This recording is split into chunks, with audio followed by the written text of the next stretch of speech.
everyone, and welcome. It's my profound honor and joy to welcome you to Advancing the Vision of His Holiness the Dalai Lama Through Science, Ethics, and Compassion, a conference held in celebration of the 90th birth anniversary of His Holiness the Dalai Lama. My name is Hannah Smith, and I will be one of the MCs for the next 3 days that you'll see here. I serve as Associate Director for the Compassion Shift Initiative at Emory University's Compassion Center. I've also had the privilege of serving as one of the chairs of Emory University's Year of Compassion Organizing Committee. In honor of His Holiness's 90th birthday, Emory University dedicated this past academic year as a year of compassion, celebrating the extraordinary legacy of His Holiness, whose nearly 3 decades of collaboration with Emory has profoundly shaped our institution, our work, and countless lives around the world. This gathering serves as the culminating international event for that year-long celebration. In standing here today, I very much deeply feel the significance of this moment. Across the room are individuals who, in so many ways, have helped carry forward the vision of His Holiness over many years and many parts of the world. Some of you have dedicated decades to preserving Tibetan wisdom and culture, a beautiful representation of which we got to witness this morning. Some have pioneered scientific and contemplative research. Some have brought compassion training into classrooms, healthcare systems, businesses, and communities. Many of the relationships represented in this room span years, even decades. Some began in monasteries, some in classrooms, some in research labs, some through dialogue and shared curiosity. Yet all are connected by one common belief: that the vision of His Holiness is deeply needed in the world. A belief that compassion is not naive or weak, but a courageous and transformative force for good. That educating the heart is just as important as educating the mind. And that when science and spirituality come into harmony, they can help illuminate a path towards a more peaceful, resilient, and humane world for future generations to come. At a time when the world continues to face so many global challenges, I believe gatherings like this truly do matter. They remind us that even in the face of adversity, there is always a way forward. And perhaps most important of all is that we're not alone in our efforts.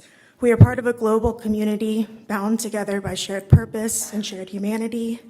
Just in this room, we have representation from India, Tibet, Mongolia, Vietnam, Indonesia, Taiwan, Japan, South Korea, the United States, and many other parts of the world.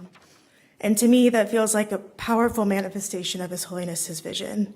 People from different cultures, disciplines, traditions, and backgrounds coming together to fuel the compassion revolution that He has so urgently called for, to catalyze a paradigm shift and together advance a global culture of compassion. I was deeply touched by the remarks from Sikyong Penpa Rinpoche Penpa Tsering this morning. One thing he said especially stayed with me, that the most meaningful offering we can make to His Holiness is to put His teachings into practice. These words perfectly capture the spirit of why we're all gathered here today. And it's especially meaningful that we're gathered here in Dharamsala at the Dalai Lama Library and Archive, a place dedicated to preserving and advancing wisdom, values, and the vision of His Holiness. Over the next 3 days, we will engage with themes that have shaped His Holiness's lifelong work and continue to guide the work of the Emory Compassion Center, including secular ethics, emotions, compassion, consciousness, interdependence, education, and the integration of contemplative wisdom in modern science.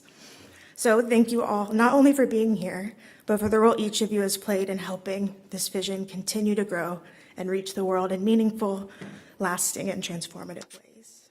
So with that, before we begin, to the slightly boring part, a few housekeeping notes. So all of the presentations and discussions today will be conducted primarily in English with simultaneous Tibetan translation available, and thank you to all of our translators who are working very hard to make that possible. Many of you already have a radio, but if you don't and you need one, please let us know. There's staff around that can get one for you. The radio channel for Tibetan is 96, and the radio channel for English is 90. For toilets, please use the ground floor and the first floor. There are far more toilets available down there for you all. And you'll see QR codes posted throughout the room. That's where you can access an electronic version of the conference program should you need it. And finally, we ask you to silence your phones during the sessions out of respect for the speakers and other participants. So with that, it's now my great privilege to invite our first speaker to offer opening remarks. Mr. Jampo Lundup has devoted more than 5 decades of service to His Holiness the 14th Dalai Lama, supporting His Holiness in spiritual, cultural, and administrative capacities. Since 2013, he has served as Secretary Trustee of the Dalai Lama Trust and oversees major initiatives including the Dalai Lama Library and Archive, where we gather today. Through his leadership, he continues to preserve and promote Tibetan culture, wisdom, and heritage. So please join me in warmly welcoming Mr. Jampo Lundup.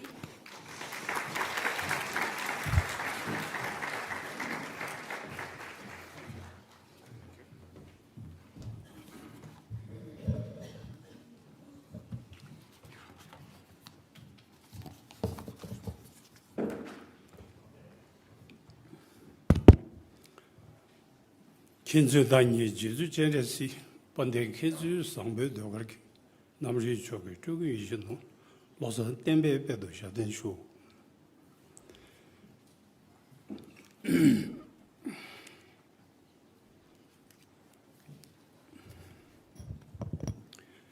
distinguished guests, respected scholars, venerable monastics, scientists, friends, ladies and gentlemen. It is with deep reverence and heartfelt joy that I welcome you all to this special conference, advancing the vision of His Holiness the Dalai Lama through science, ethics, and compassion, co-hosted by the Center for the Contemplative Science and Compassion-Based Ethics at Emory University and the Dalai Lama Trust, here at Dalai Lama Library and Archives from May 27 to 29, 2026. We gather today in celebration of a truly historic occasion, the 90th birth anniversary of Tenzin Gyatso, the 14th Dalai Lama, observed around the world as the Year of Compassion. This conference is not only a celebration of His Holiness's extraordinary life and service to the humanity, but also a reaffirmation of the timeless values he has dedicated his life to nurturing compassion, ethical responsibility, wisdom, and harmonious integration of science and spirituality. At a time when the world is confronted with rapid technological transformation, deep social challenges, environmental crisis, and growing mental unrest, His Holiness's vision has become more relevant than ever. For decades, he has reminded humanity that lasting peace and genuine happiness cannot come solely from material advancement. They must also arise from inner development, from cultivating compassion, emotional balance, and ethical awareness. This gathering brings together distinguished scientists, Buddhist scholars, educators, contemplatives, and thought leaders from across the world to continue that important dialogue. Together, we will explore how science, ethics, contemplative wisdom, and compassion-based education can contribute to the well-being of humanity in the 21st century. The root of this vision goes back many decades. From his early childhood, His Holiness possessed an extraordinary curiosity about how things work. He delighted to examining mechanical objects and studying scientific instruments belonging to 13th Dalai Lama.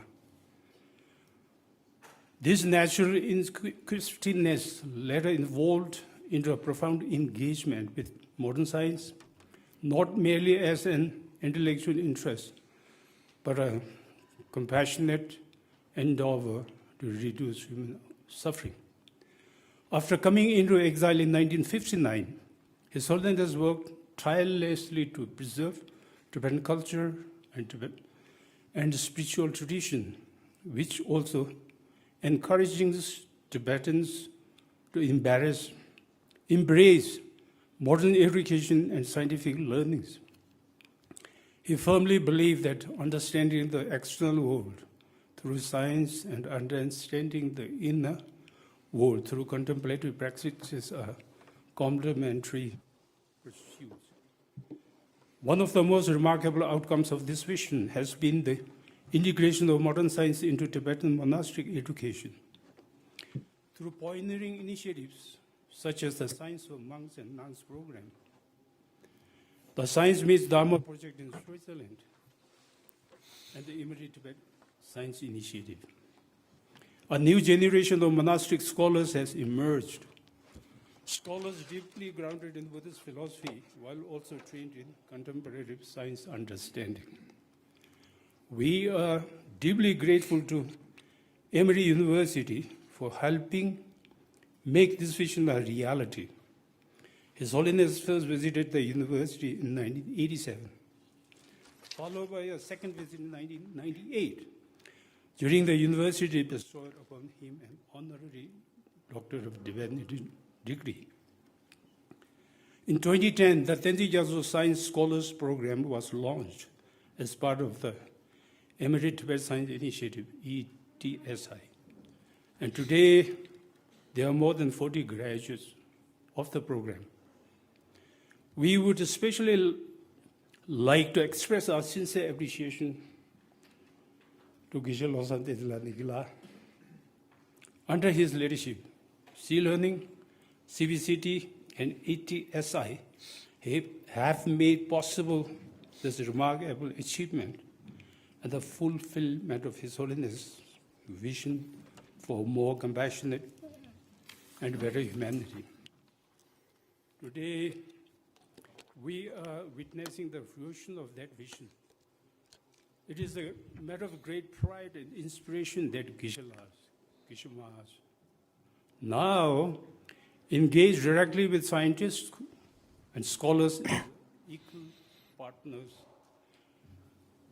in dialogue and research. We are also honored to share the establishment of Tenzin Gyatso Science Leaders Association, comprising monastic scholars who have completed advanced scientific training and who are now bringing science education back to the monasteries and nunneries across the Himalayan region. This represents a historic step towards building a more integrated and compassionate model of education. Through his life, His Holiness has consistently taught that science and the spirituality are not opposing forces. Rather, they are complementary paths that can work together for the benefit of humanity. As he writes in the universe in a single atom, and I quote, "The enhancement of fundamental human values is indispensable to our basic quest for happiness. Therefore, from the perspective of human well-being, science and spirituality are not unrelated.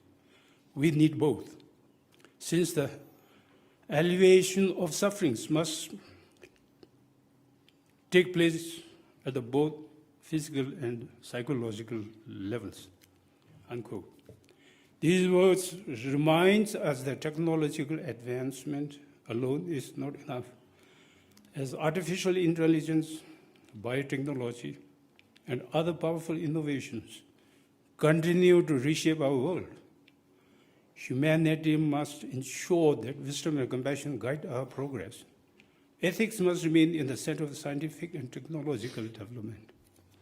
This conference, therefore, serves not only as an academic gathering, but also a collective reflection on our shared human responsibility. It is an invitation to ask how knowledge can be used wisely, how education can cultivate compassion, and how science can serve humanity with greater ethical awareness. In this year of compassion, and in honor of His Holiness' 90th birth anniversary, may this gathering inspire us to deepen our commitment to compassion in action, compassion that transcends boundaries of nationality, religion, culture, and discipline. May the conversations we begin here contribute to a more peaceful, ethical, and compassionate world. And may we continue advancing the extraordinary vision of His Holiness the Lama. A vision grounded in wisdom, guided by science, and illuminated by compassion for all sentient beings. Thank you. 강리라베 고베 신감디 펜다데 원문이 중요해. 저래서 뜻이 자수인 샤베 시대 받아 된주죠.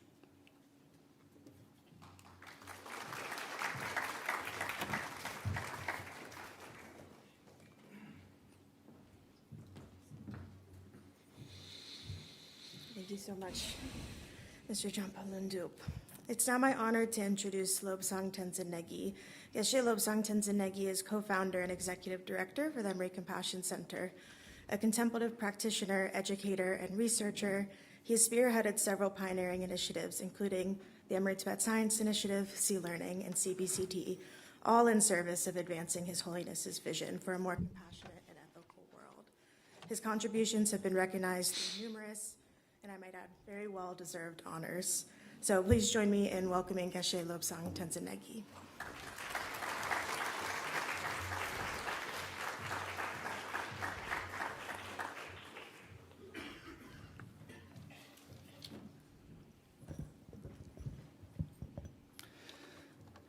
Good afternoon, everyone. First of all, I would like to offer my deepest respect to His Holiness the Dalai Lama, whose extraordinary vision and lifelong service to humanity have brought all of us together here today. And it gives us a hope and a way forward. Your Eminence, Yangten Rinpoche, revered abbots, distinguished scholars, our esteemed affiliates, dear colleagues and friends, once again, good afternoon, and a very warm welcome to this three-day conference, advancing the vision of His Holiness the Dalai Lama through science, ethics, and compassion. It is my deep honor to offer a brief remark here at this very august venue, the Dalai Lama Library and Archives, a place that serves as a repository of millennia of wisdom, insight, and rich inner techniques for cultivating compassion, resilience, and human flourishing.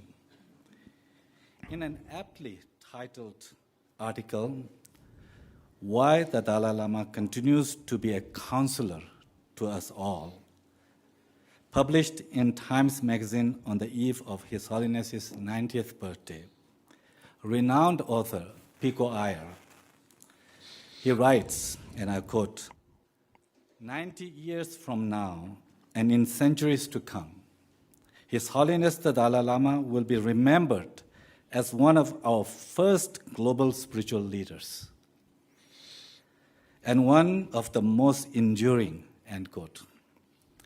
In this piece, he continues to say that the Dalai Lama, and I quote, has come to symbolize as a sort of planetary doctor of the mind, making house calls on every continent. This is exactly what we need right now, planetary doctor of the mind, making house calls on every continent, every country, perhaps every household. Why?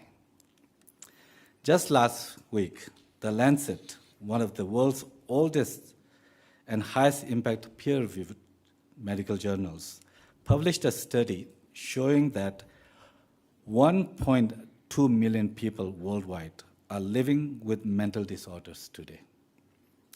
That is more than 1 in 8 people, or over 14% of global population. Anxiety, depression, and these mental disorders are among the leading conditions. According to the report, adolescents aged 15 to 19 and women of all ages are hardest hit. The author of the study wrote that we are entering an even more concerning phase of worsening mental health disorder burden globally. I hear stories of rising mental health struggles everywhere where I travel to offer sea learning and the CBCT. Experts say this rising issue stems from improved diagnosis, but I think it also from poverty, conflict, disasters, and disruptions such as COVID-19 pandemic. These, however, are all external conditions. What are the deeper roots of these dark clouds hanging above us? We need to reflect on this. In an essay His Holiness composed in 1991 entitled Compassion and the Individual, he asks, what is the purpose of life? He goes on to say, I believe, and I quote, I believe that the purpose of life is to be happy. And end quote. While he recognizes the 2 categories of happiness, physical and mental, he stresses that, and here I quote again, of the two, it is the mind that exerts the greatest influence on the most of us. Hence, we should devote our most serious efforts to bringing about mental peace. And the greatest degree of inner tranquility comes from the development of love and compassion. In one short essay, he identifies the source of suffering, proposes solution, and shows the process of cultivating that. And this has been his prescription ever since he began traveling around the world in early 1970s. To me, this is deeply visionary. It reflects a clarity of intellect, farsightedness, and a remarkable grasp of our problems and how to resolve them, and a way of thinking that is urgently needed but remains rare in the modern society, a holistic and systematic way of thinking. Albert Einstein said that we cannot solve our problems with the same thinking we use to create them. Many of the crises we face today are consequences of our value system, our excessive emphasis on material development while neglecting inner values. Bernard Russell, a great English mathematician, writes in Impact of Science on Society, and I quote, knowledge is power, but it is power for evil as much as for good. It follows that unless men increase in wisdom as much as in knowledge, increase of knowledge will be increase of sorrow. And knowledge without wisdom can be a source of sorrow. And this is very similar to what His Holiness has emphasized.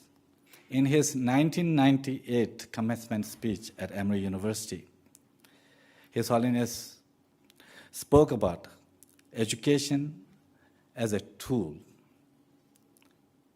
And how that tool is used depends on the motivation of the one who wields it. If one comes with a constructive motivation, a compassionate heart, and education will become constructive.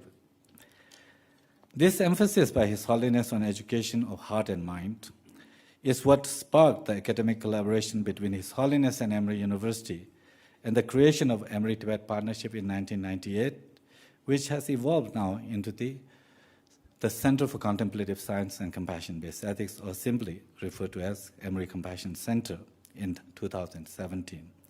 and all the works you all are part of. With extraordinary foresight, His Holiness has devoted his efforts to creating the practical pathways for the healing and transformation of humanity.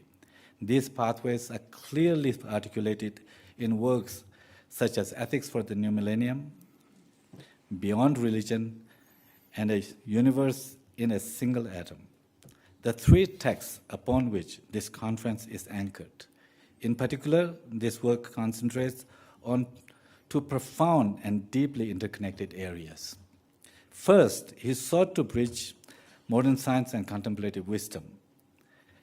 At a time when these worlds were often seen as separate or even incompatible, His Holiness envisioned a meaningful dialogue between them. Through the co-founding of the Mind and Life Institute, he brought together leading scientists, psychologists, educators, and contemplative scholars in sustained dialogue on the nature of mind, emotions, ethics, and well-being, themes that we will explore during this conference. What began as intimate conversations has since grown into a global movement that has reshaped scientific research on attention, compassion, neuroplasticity, and mental health. Second, His Holiness recognized that if we truly wish to create a more peaceful and compassionate world, we must transform education itself. We need to not only develop mind, but also the heart. This vision gave rise to the remarkable academic collaboration between Emory University and His Holiness the Dalai Lama. Over nearly 3 decades, this deep collaboration has strived to integrate compassion, ethics, and contemplative insights into education.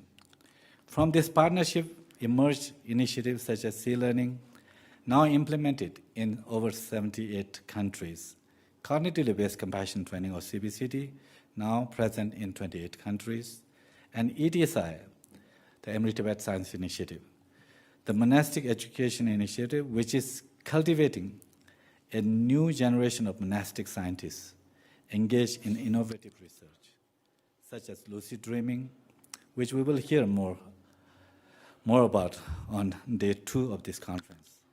The monastics who are here are intimate part of this initiative. In the last 3 decades, the center has witnessed remarkable achievements. Despite this, from a broader perspective, we are still at a very nascent age. The challenges before us are immense. To address this, we need a new, up-to-date way of thinking, a paradigm shift in how we value things, something that His Holiness has called a spiritual revolution. We may still be far from fully realizing this vision, but we are not without direction or hope. History reminds us that transformative change rarely begins with the many. It begins with a committed few people like yourselves, guided by a clear and courageous vision. A vision for creating a more compassionate and ethical world, a vision offered by His Holiness that we all ascribe to. Like the small boy on the beach, each of us must find our starfish, pick them up, and drop them in the ocean. That way, we can bring the change that we want to see in the world. Finally, I want to express my deepest gratitude to His Holiness the Dalai Lama, Ganden Photang Office of the Dalai Lama Trust, Emory University, our very generous donors, and all our affiliates for bringing a ray of hope in the world. Thank you so much.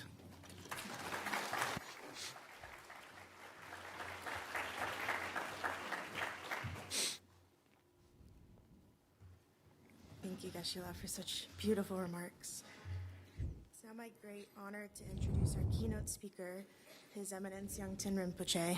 His Eminence serves as Secretary at the Office of His Holiness the Dalai Lama. A respected Buddhist scholar and teacher, he's known for communicating complex philosophical teachings with extraordinary clarity and precision. Recognized as the reincarnation of the previous Yangten Rinpoche, he pursued advanced studies at Sarah May Monastic University, where he earned his Geshe Larampa degree, before continuing tantric studies at Kyoto Tantric College. So please join me in warmly welcoming His Eminence Yangten Rinpoche.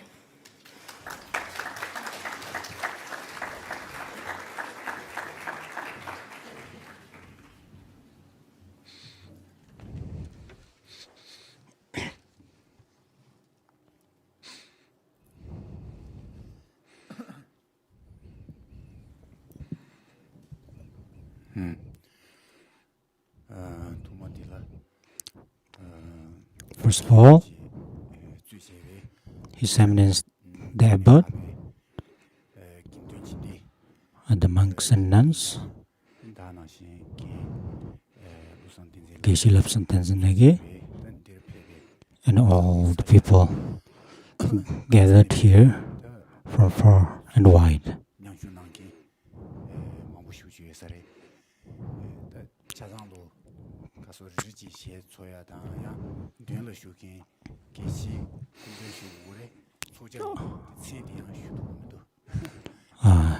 To all gathered here and our special guests, and I want to pay my happy greetings.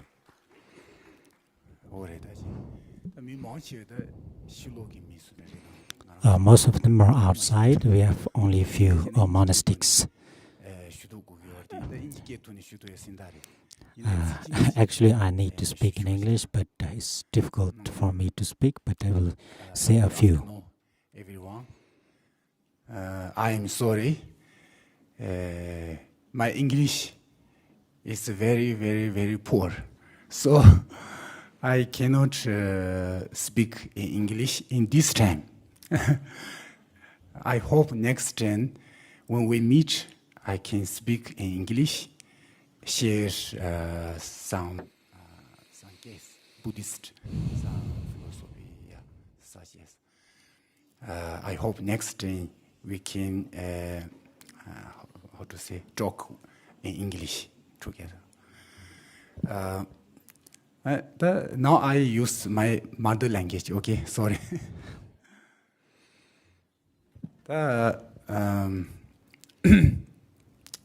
Dari tanda Dalai Titsa Soba Dang and Dana Shingi. Today we have Dalai Lama Trust and Emory Compassion Center. We are celebrating together as the 90th birthday anniversary of His Holiness the Dalai Lama. And to have this conference and the debate is a wonderful event. It's a meaningful and a great event. The reason is because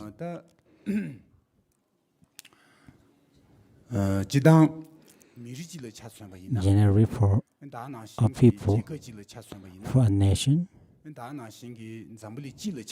for the world,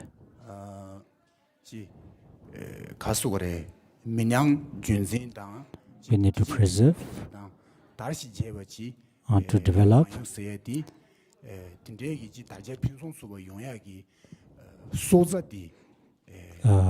everything, the development of everything, to see the central cause of it, or the great deed of His Holiness the Dalai Lama, to do it according to his vision or not. Therefore,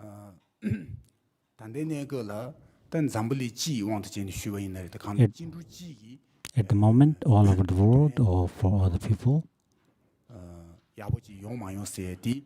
to do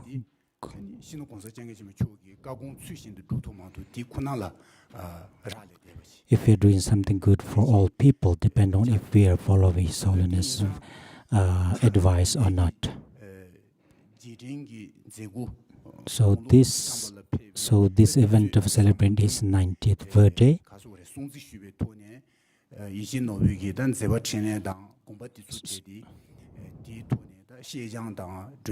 So over here we are coming here together to remember his effort to debate on the things that he have done. It's not on the debate on his personal life, but for the cause of the general public, or taking responsibility for the welfare of the people. Therefore, so this kind of debate or conference is very meaningful.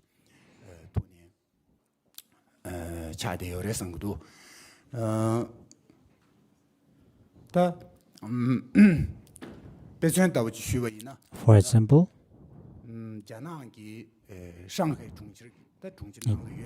in Shanghai city in China, in Fudan College, one of the prophets have mentioned that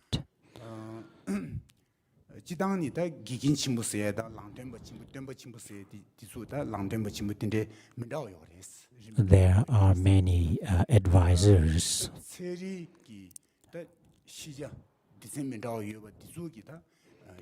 for those inventors of different scientific disciplinaries. The inventors are really great people, or they are representative of the century. But, or more importantly, and I've mentioned that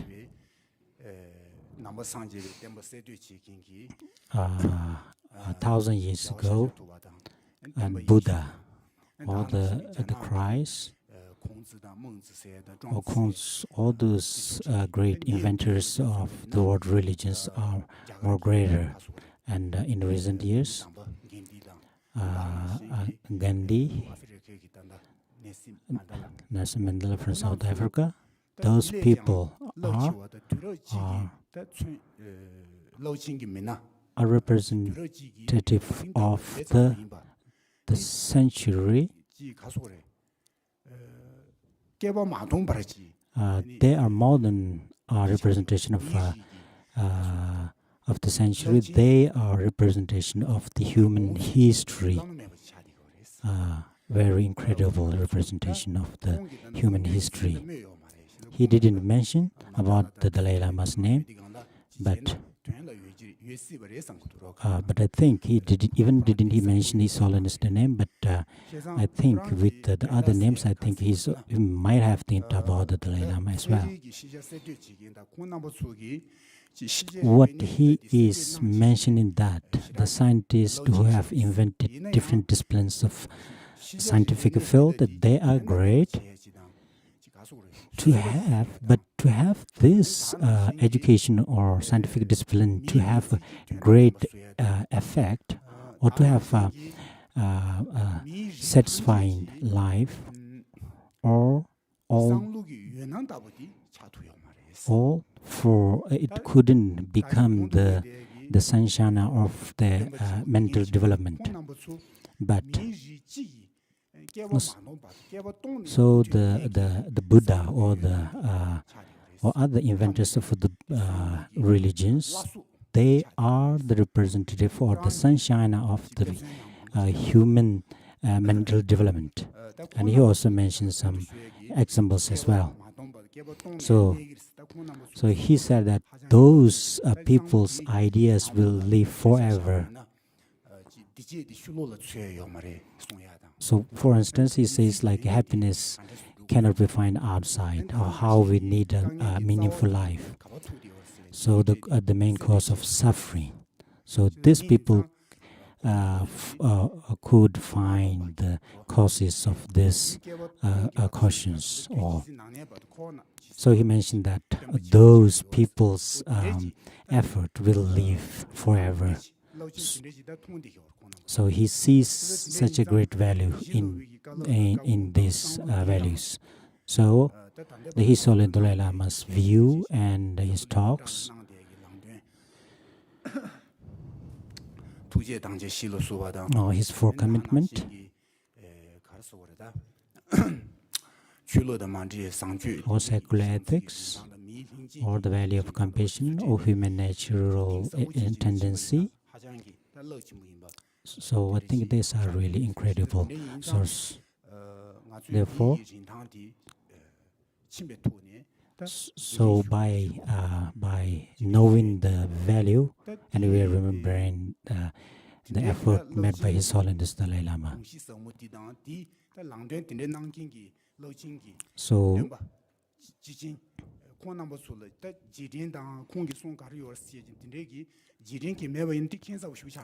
So if we don't remember or debate about the effort made for the cause of all other people, it can be becomes strange. So we need to talk about the effort. So the Buddha have mentioned that his disciples that they need to spread the teaching of the Buddha to other people. So it will help other people as well. So it's really important to remember and have this kind of conference or debate. So today the topics for this conference, the ethics for the new millennium, secular ethics, or universe in a single atom. So we will debate on in the content of this books, or also Buddhist view on some of the concept. So we will have views both from science and Buddhism.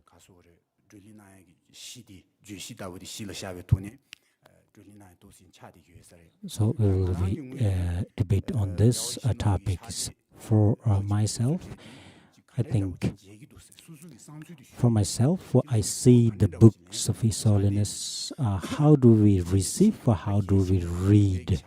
I see each book is more important than other.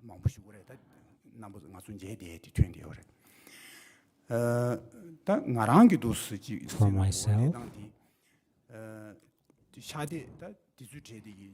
this kind of books, the content or the meaning that I received from these books are, we need to look at the current situation of the world.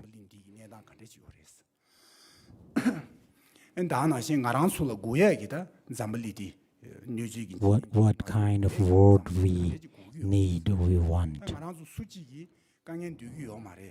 No one wants suffering or difficulties, but if we face difficulties and sufferings, we need to check what are the causes and what are the methods to elevate or eradicate the sufferings. I feel His Holiness talked about all these things in his books.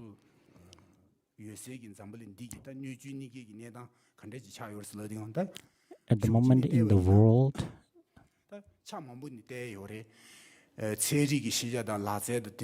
we can see on the scientific development or technology, we see that it's developing everywhere. Also the transportation or medication, we see that so many improvement. But on the other side, on the other hand, we need to look at on the other side as well. So we are in a really emergent situation. For instance, the world itself,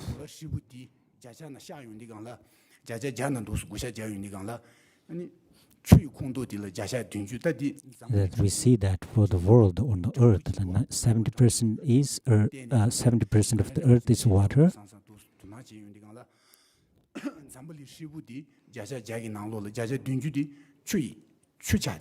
The 70% of the earth is water, and only 30% is earth or land. From the 30% of soil or earth, So from that, only 16 or 70% of the earth is inhabitable for people and the plants.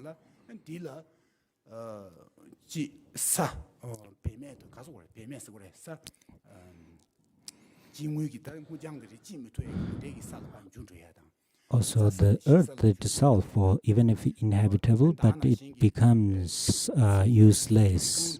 Also, the water is dry. Also, it says 40% of the inhabitable earth is also degrading. So it's really a dangerous situation at the moment.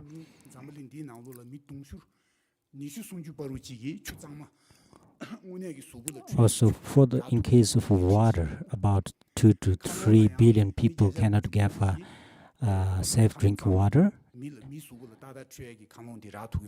Also, for the air, we see that 90% of the people on the earth cannot get a suitable or clear or pure air to breathe. So, to animals or the plants, the earth that is for the home of the atmosphere, animals and plants are still degrading in the past.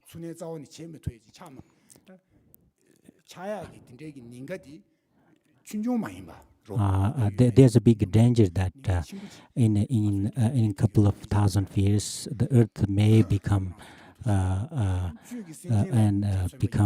inhabitable for the animals and plants.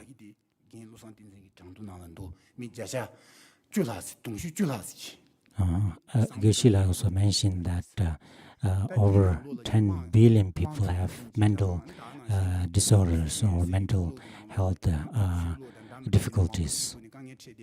Also, we have other difficulties as well. That is not included in that data. Every year there are every year or daily suicide number are high, and we see that the human society in a general is in a difficult or urgent situation. So I see that about 700,000 people do suicide yearly. So when we look at this, when we look at the numbers, for instance, for the people, this is the current situation. And therefore, if this is the situation of the world, so we need to think about what kind of situation we need. So we need to find out how we can create a world that we want or we need. Also, a compassion-based society, or people with caring each other, or people can find the sense of community. So we need to create this environment. We need an environment where people feel kindness and help each other. But this kind of situation cannot be achieved at the moment. And at the moment, nobody is free from mental suffering or mental difficulties. Everyone has their own kind of difficulties or mental difficulties. So we see that the environment as well as the animal or the plants on the earth are suffering due to the causes, natural causes or man-made causes.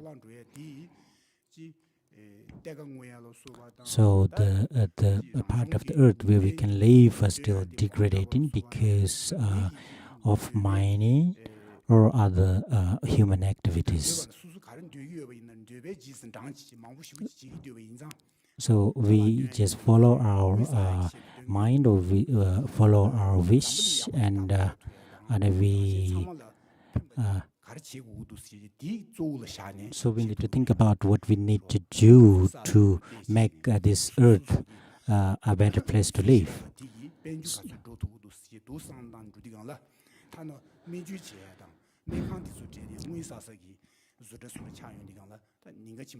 So it will become really dangerous when every action become a purpose of economics or earning money, or even medication become a cause of earning money. So this is really become dangerous. So we need to find what is the root cause of these difficulties. So when we think about this, it's really difficult to find the roots of all the difficulties. So His Holiness mentioned that we have a human value, that commonality. We couldn't see that, and we couldn't see the value of kindness or compassion. We cannot earn money with the nature of kindness. So sometimes we cannot see the great value of these things. Therefore, we couldn't pay great values to the inner values. So the we couldn't pay attention to the inner value development. So this kind of inner development is not integrated into the education system. There are so many education systems all over the world, but they lacks an education system where mental development is centered or taken great importance. We see that at the moment we haven't have this kind of education before, but at the moment we see this kind of education system based on the inner values are growing and spread to live a joyful life and to avoid all the difficulties. We need to improve the inner values. So also we cannot have a happy life by only depending on the external values, but we need those. But to live a happy life, it's really important to have to develop our mental capabilities. We need to use our wisdom to check if our wish or want is really necessary. So we need to do the mental training. We need to improve our sense of common humanity and compassion. And these are mentioned in His Holiness books, such as the secular ethics for the new millennium, and etc. So if we pay more attention to this, we can create a better world, and we can get closer to a world based on compassion and kindness. I see His Holiness says all about this inner values in these books. So we need to discuss about this. And we have visitors from all over the world, educators, researchers, and scholars. So it's really important to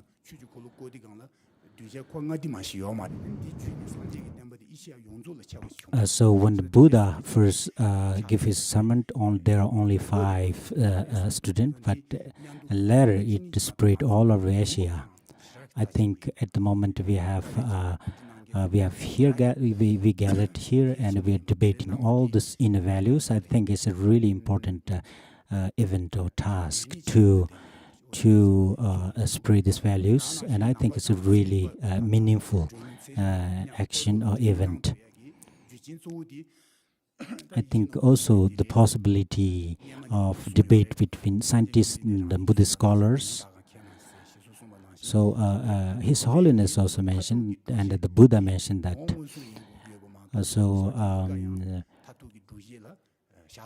And mentioned that the Buddha also mentioned that the monks and the scholars need to investigate and not follow Buddha's word by blind faith. So Buddhism in itself depends on empirical evidence or investigation. So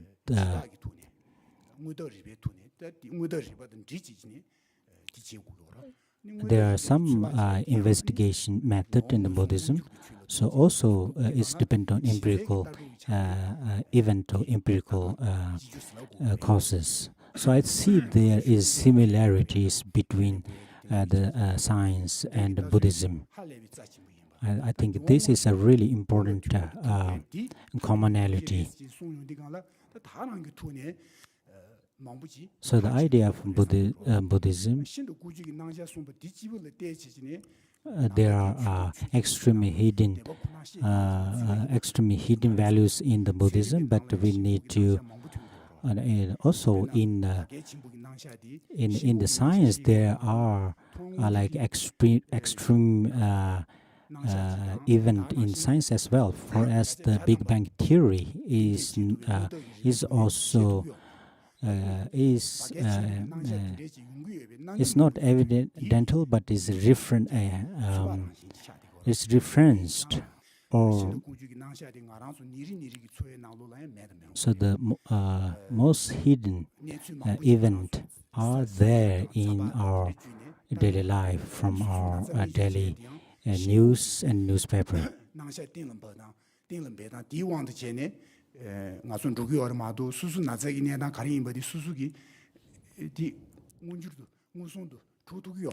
For instance, if we have a sickness, we cannot use our mental power to diagnose, but we just follow the advice of the doctors to get better.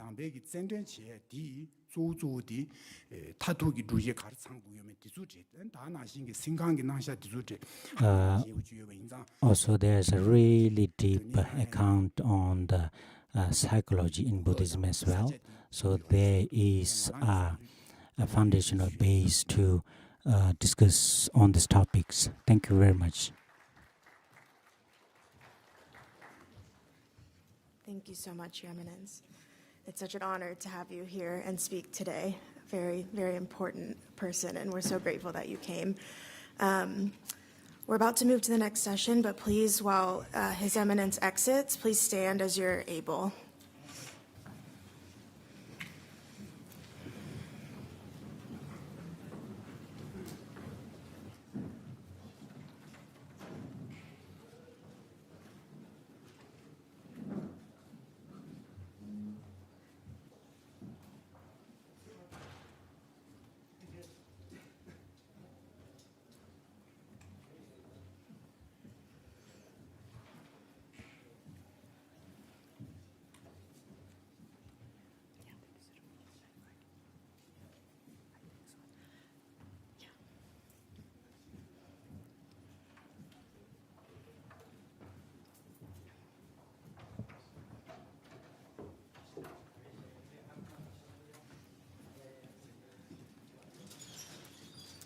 And we're going to just take a minute to restage. So just take a second to stretch. Please don't leave. We're about to begin. But stand where you are, stretch a little bit. And while you're doing that, I'll just share that for this next session, we do have someone who will be presenting in Tibetan. So if you need a radio or have one that doesn't work, please raise your hand so that we can come find you. And if our team and the Dalai Lama Trust team can help with radios. We're going to take just 2 minutes.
Okay, please start to make your way back to your seats. Thank you.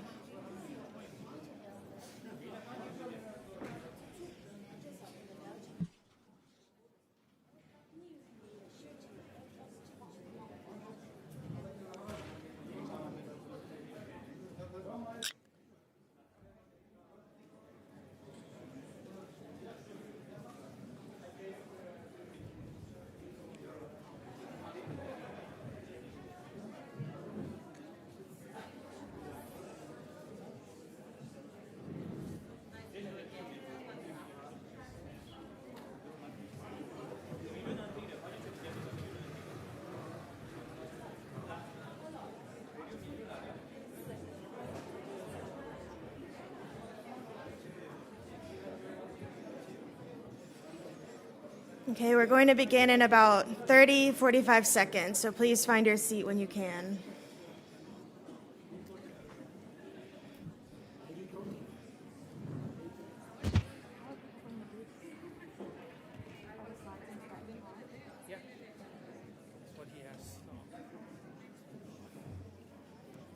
Where is he? Is he here? Is he here?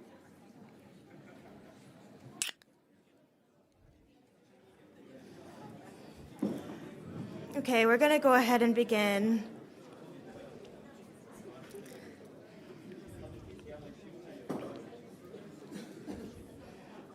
And please, I didn't say this at the beginning, but if you ever need to get up and go to the restroom or stand, you can go to the back. Please feel free to do that.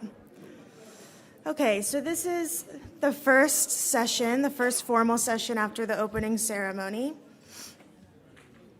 As His Holiness the Dalai Lama writes in one of his most seminal writings, Beyond Religion, what we need today is an approach to ethics which makes no recourse to religion and can be equally acceptable to those with faith or those without, a secular ethics.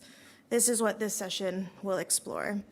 To begin this session, it's my pleasure to introduce His Eminence, Geshe Jangchup Sangye. I'm doing my best with the Tibetan names, so bear with me, to give our first presentation.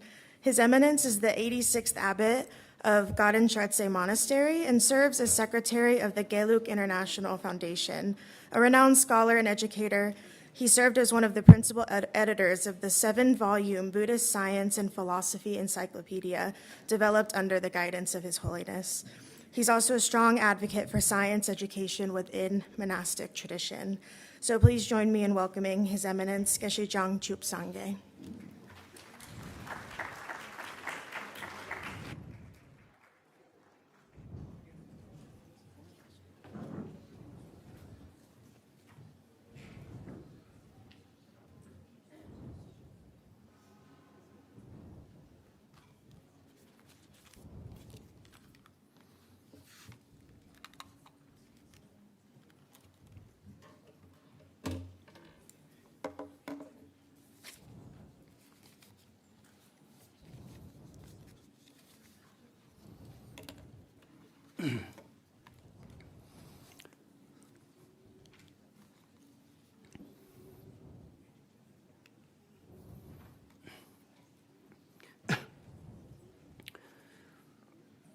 조근 님이랑당 제대로 링등아위 막나르지 근ben 시된 느비니제와 쟁게 공사 라민남데기 시시직.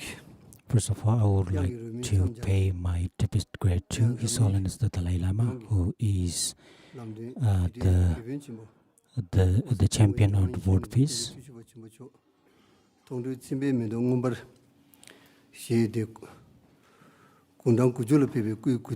Also, to celebrate His Holiness the 90th birthday, we have this event co-hosted by the Dalai Lama Trust and the Compassionate Memory, and I would like to pay my greetings to the participants coming from all over the world.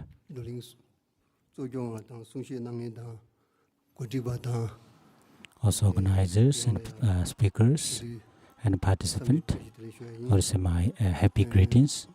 Dine takazin tandar emori kundup tang inje shisa sumi sanju dine khan tanda de jawi gudun dan je ni Earlier, Emerald Compassion Center kongshi pedap ki rolling dito la ya tanda ji keshiya dine ji yongi me asked me if I can speak on some of the topics.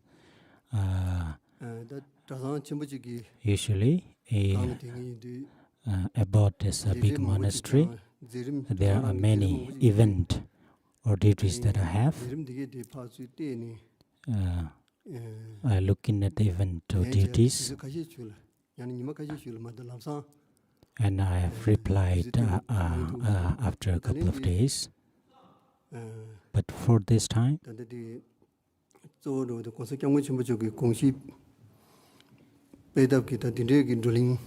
so this time the topic itself is on the commitment of His Holiness Dalai Lama. I think I see this is a really important topic. And secondly, Emory Compassion Center is doing a great work to advancing the commitment or the views of His Holiness the Dalai Lama, and also the Dalai Lama Trust is also is helping to spread the vision of His Holiness the Dalai Lama.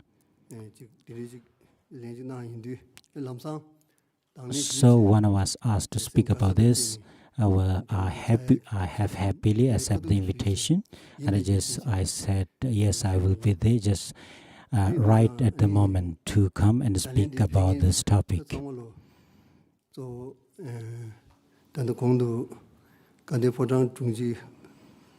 earlier, Ayang Tanramuchi have mentioned about, and also Gishi Lobsang Tenzanegi and Jampilundula has mentioned, it is a really important event or conference that we have here. It's not a personal or a societal event, but it is for the situation of the world or the future of the world. So we are discuss about some really big event based on His Holiness the commitment. So I think it's a really a very important event. And then secondly, the venue for this conference is nearby the residence of His Holiness. It's just few steps. His Holiness resides just few steps away from where we are debating on these topics. So I see this is also another important.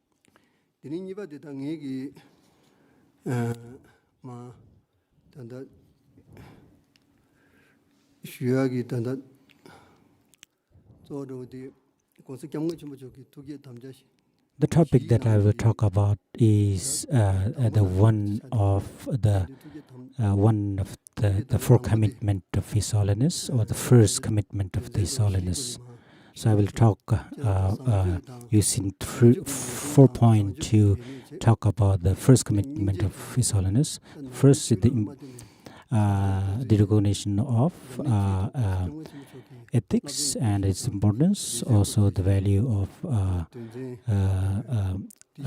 compassion, and also from the Buddhist view, and also His Holiness view in the world education system.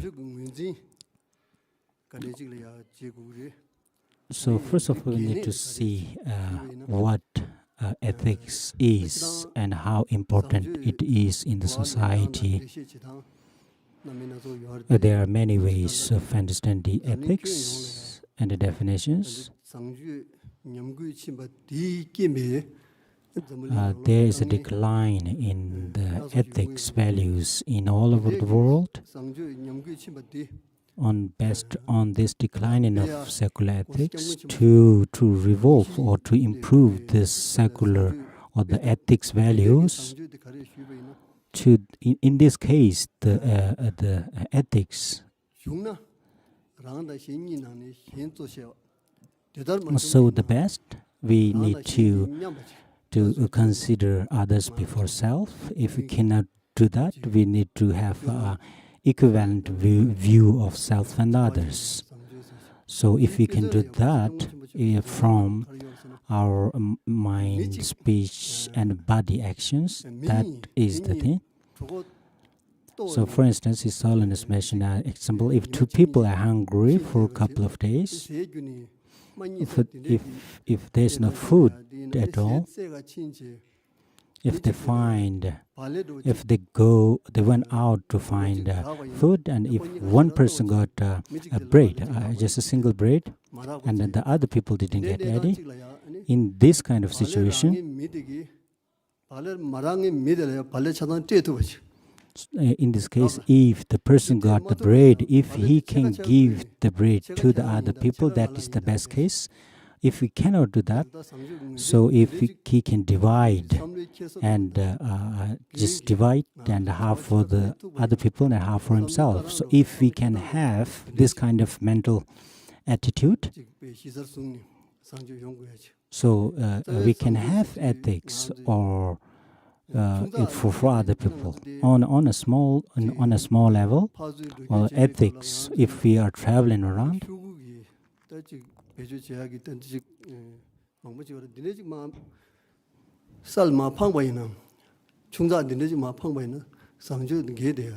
If we just throw away paper or trash wherever you go, that is against the ethics values. So from a small point, we need to take care of this kind of small event. And His Holiness also mentioned about the small kind of event where we can be careful and we can do practice of secular ethics.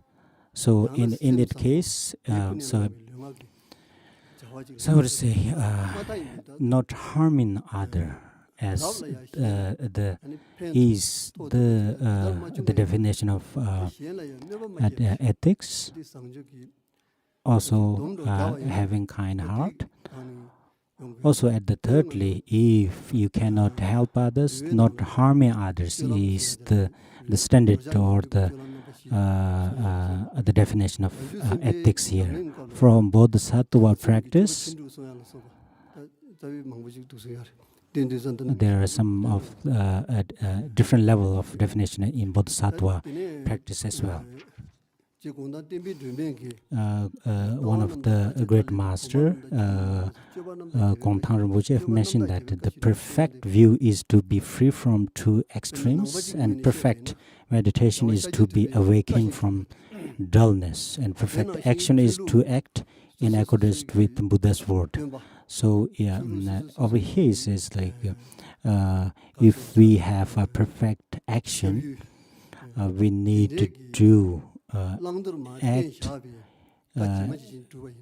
according to the word. So following the word or advice of your perfect teacher. At the moment, the ethics advice is given by His Holiness. If we can follow the advice of His Holiness Dalai Lama, then we can be practicing ethics.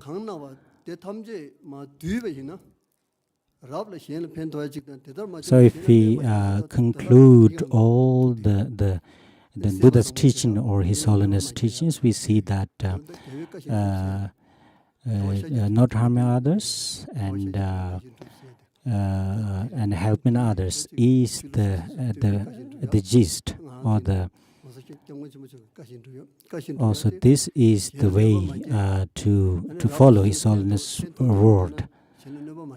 So His Holiness says that if you cannot help others, don't hurt other people. So to have ethical conduct. So Gongtang Rinpoche just mentioned this word. I think it's really important. self and others, 先你呢，先做小，得到么准备呢？ others before self, if we can do. If we cannot, and equivalency between self and others, this is the recognition or definition of in Buddhism, the importance of compassion. In Buddhism, they have the view on interdependence and the conduct of non-violence conduct.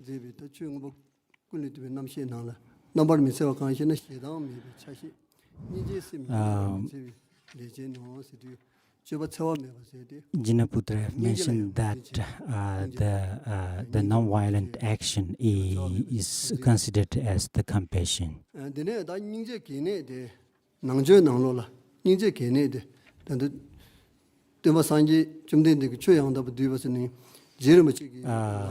The importance of compassion, the Buddha have mentioned in one of the script of Vinaya, have mentioned that. He mentioned that the Bodhisattvas shouldn't study many dharmas or practices. If they practice only single practice or dharma, they need to practice, they should practice only one. If we can perfect only single practice, then it seems like we have all the dharmas of practice in our hand. And that single practice is the practice of compassion.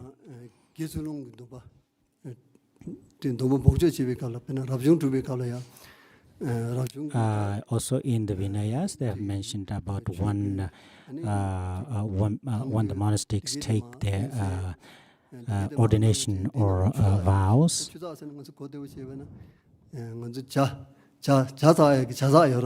There is a filter. When they take the vow, there's a water filter, small filter. They give a water filter. This indicate, it's mentioned that if you use water, you need to filter water.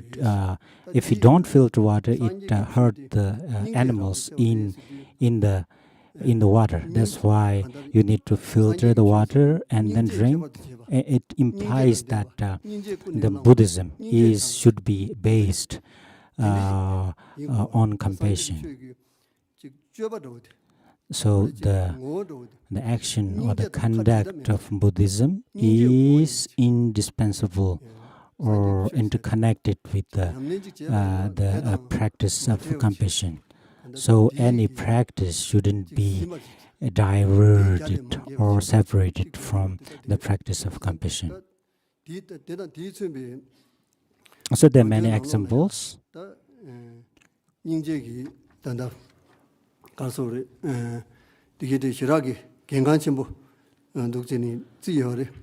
So many texts have mentioned about the importance of compassion. As I've mentioned above, ethics. To have a great ethical conduct, the base is not harming or non-violence. Is the foundation or is the root? So the non-violence or the root of non-violence is compassion. So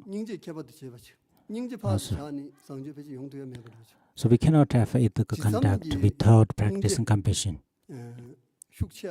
If we practice more compassion in our daily lives,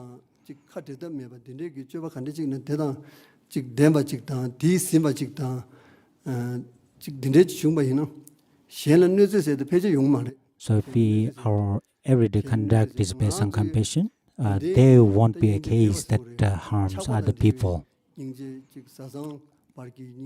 There are compassion based on attachment. There are less, since we have that compassion based on attachment. between the parents and child, there are less conflict between them. So if you have that a real compassion for other people or not harming others, there won't be a case of harming others.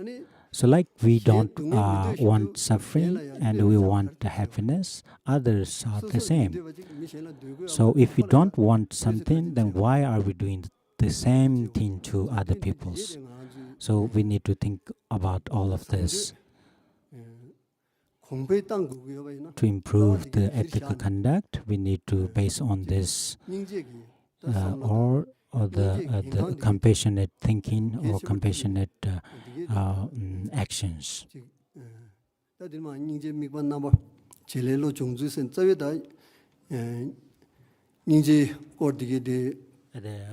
definition or the focus or form, function or mind training, there are different level of understanding there. It's not only in Buddhist values. These are discussed in other religions as well. So the third one is, I will talk about the secular ethics and the goal and the current situation.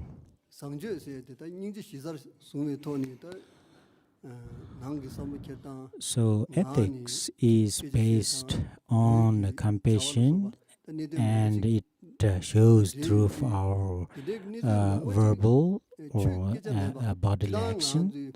These are not based on religion, a belief. It can be discussed in our daily life. Is not directly connected with the religion. So secular ethics. So we in Buddhism they talk about ethics, and other religions also talks about the importance of ethics or compassion. So when we teach these values to other people, so we seek a method to explain compassion not based on a religion.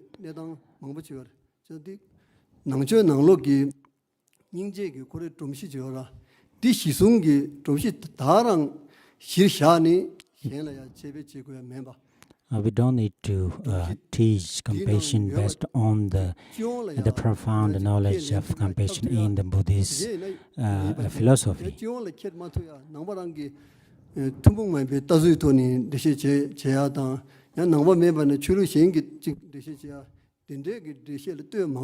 We, independent of all this religious definition of compassion of ethics, we need to.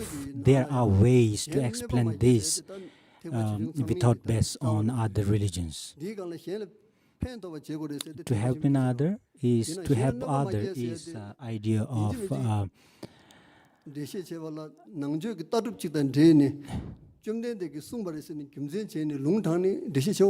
we don't need to teach not harming others by quoting the Buddha's teachings. We can explain this in our with our common language or common understanding. Therefore, to develop ethics or secular ethics, for instance, for Buddhism we have rebirth, and we can based on the current life, and we can improve ethics based on our current life. So secular ethics means ethics that can be improved without depending on other religion, and also based on the current scientific research and findings. The goal of this secular ethics is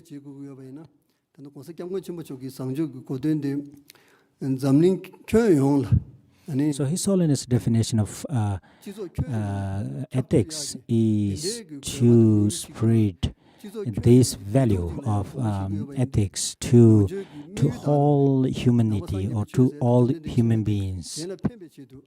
So the Buddha's teaching is also for all, for the well-being of all animals.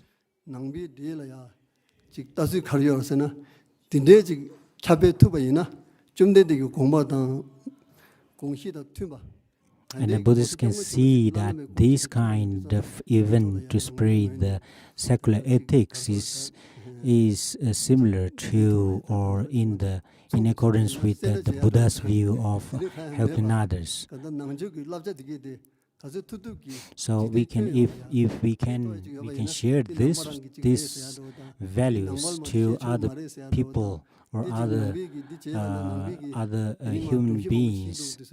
So this will be helpful to other people, and we don't need to worry about it will degrade the Buddhism itself.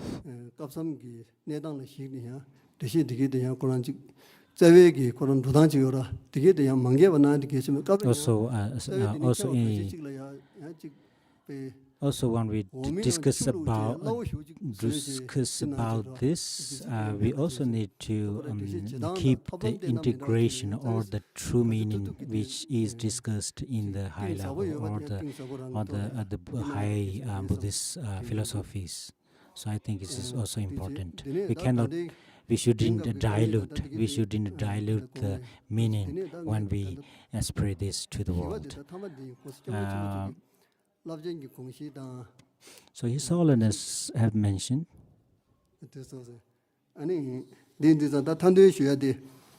the end, I would like to say that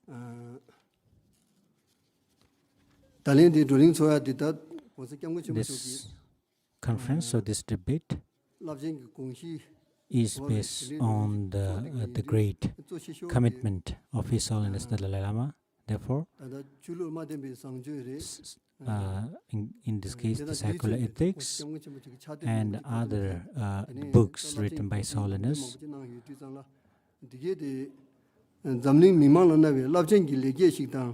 these are a great contribution to the world and also the next generation. So if the future of this his commitment based on how we and other people use this commitment and values in our daily life. So I wish everyone can practice these values in your daily lives. And finally, I would wish long life His Holiness and other great masters,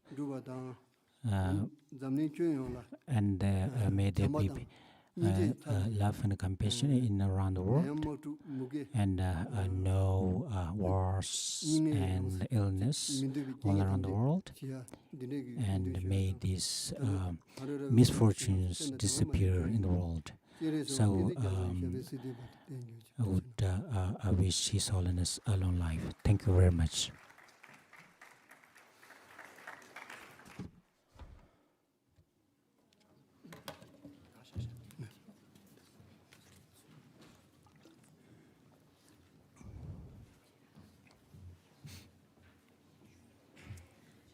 Thank you, Your Eminence. Our next presenter is Dr. Ari Eisen. Dr. Eisen is a teaching professor at Emory University and one of the founders of the Emory Tibet Science Initiative. For more than 15 years, he has taught Tibetan monastics both in India and at Emory University, and has dedicated much of his career to building dialogue between scientific and contemplative traditions. So please join me in welcoming Dr. Ari Eisen.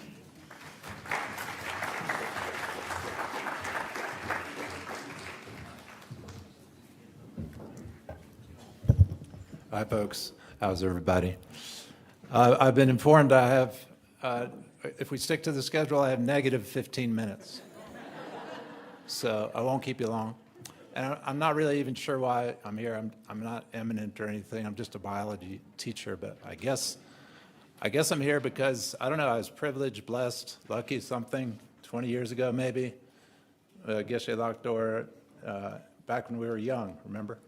And Geshe Labsang, we met, I think, in my office, and I'd sketched out a little something about maybe how he could develop a curriculum for His Holiness, and invited us to develop a science curriculum for his monks and nuns. And I think it was on the paper towel.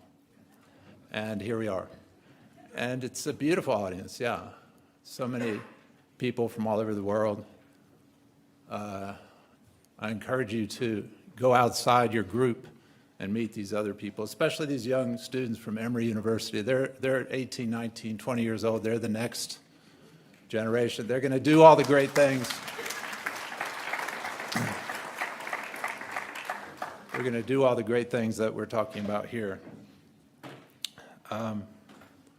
So just a few thoughts, very briefly. Mostly coming from my experience working over many years with the monks and nuns in exile, teaching science. So first, Lobsang Dongdup. When we first started this program, we did a pilot for 6 years at Sarah College down the hill. And monks came from around India, and we were walking up near the tree line. And I think a lot of the monks from the south hadn't been back in the mountains since they were kids, maybe. They were all giddy and running around and showing me the roots that they dug up, but that they remembered from when they were kids. And I kind of bonded with this one monk, Lobsang Dongdup. And I asked him, we bonded over basketball. We were both into basketball. He spoke English really well, and neither of us really knew what we were doing yet. We were kind of finding our path in this program, and literally through the forest. And I said, Lobsang, why are you doing this program? Why are you learning science instead of doing monk stuff? And he said, first he said, well, His Holiness the Dalai Lama said it was a good thing, so it was a good answer. And then he said, because I'm studying modern science to understand my Buddhism better. And I remember literally stopping in the path and thinking about that, because it turned my thinking. It was not the traditional Judeo-Christian way of thinking about the world. I'm studying modern science to become a better Buddhist, right? And that kind of got me thinking in terms of secular ethics. I think looking back, I learned later that this is resonant with the Nalanda tradition that the Tibetan Buddhists have maintained from India, from ancient times, that in order to understand your own worldview, you have to understand everyone else's. In order to understand your own worldview, you have to understand everyone else's. And that's kind of what Lobsang was saying. And that kind of is the heart for me for secular ethics. So just 3 quick stories. A colleague and friend of mine, Dieter Jaeger, the epitome of a stereotypical scientist, right? A computational neuroscientist, German. He said he wanted to go teach. He wanted to go teach the monks. And I'm like, dude, I don't know if, India, yeah. He came and taught the monks, and it really changed him.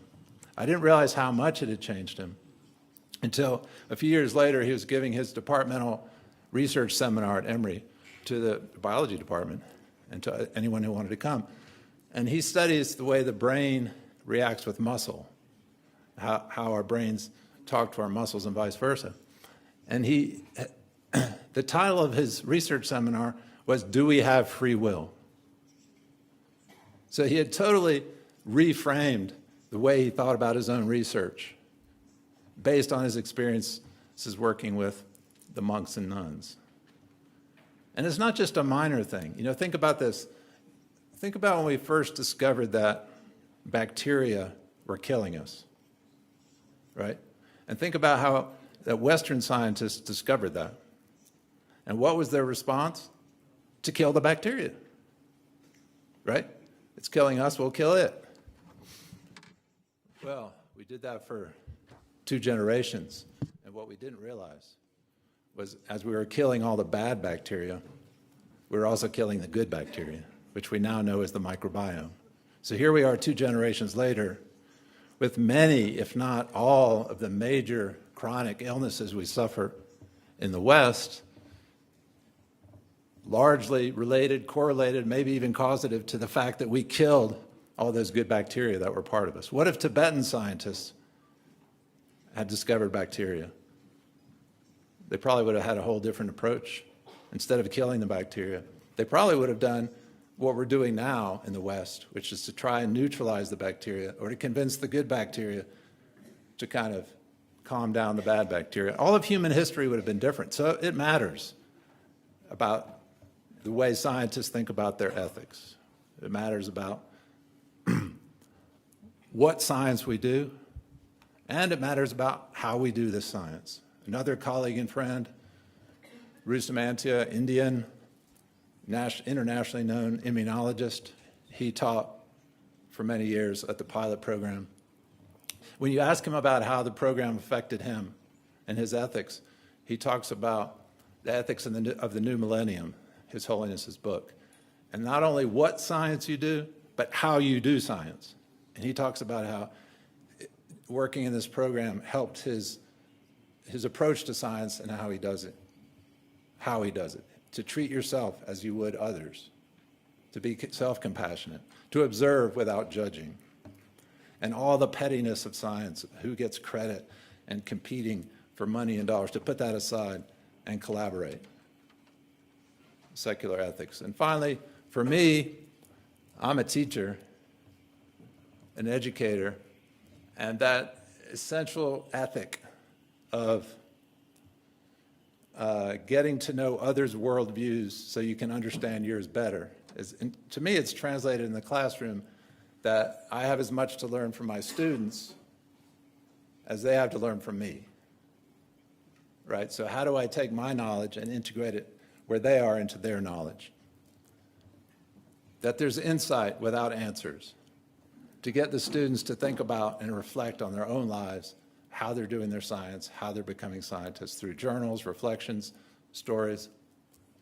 Essentially, it all boils down to establishing a social and intellectual community in the classroom. Everything else good comes from that. Everything else good comes from establishing that community. Look around. Thank you.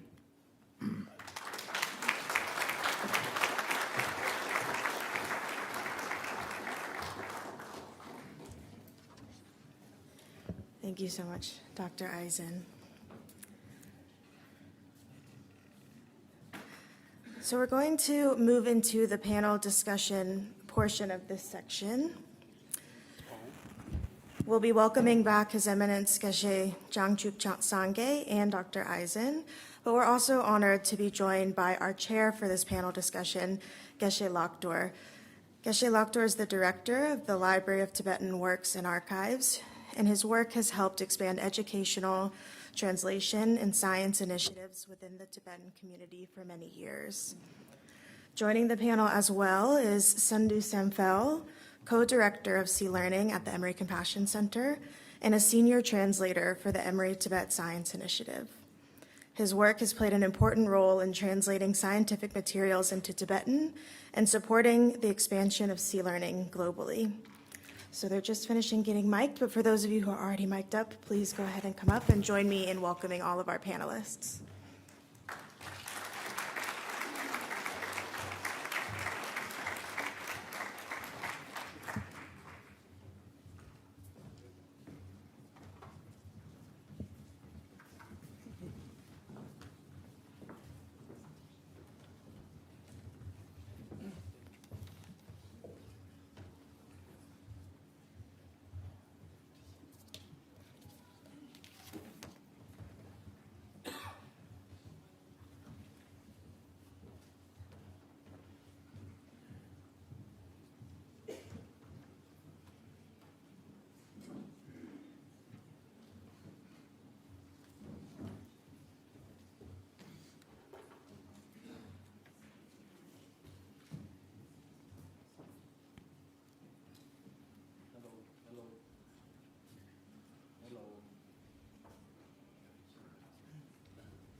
While we're getting Geshe-la's mic fixed, let me just say that I know that some of the radios are not working, or we have a shortage of working radios, and the conference is being recorded, so we're going to do our best after the end of the 3 days to provide translated transcripts or some way that you can catch up with the sessions that you missed and may want to listen to. So we'll be providing those, and we apologize for the lack of working radios. So thank you.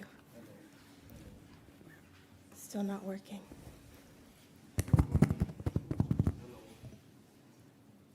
Maybe do we have a handheld mic for Geshe-la? Okay. We'll give you a hand.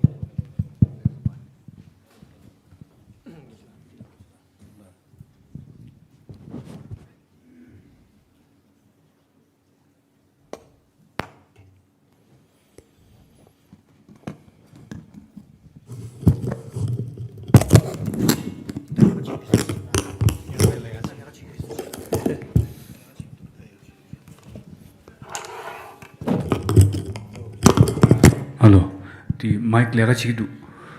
Headset mic lega chidu.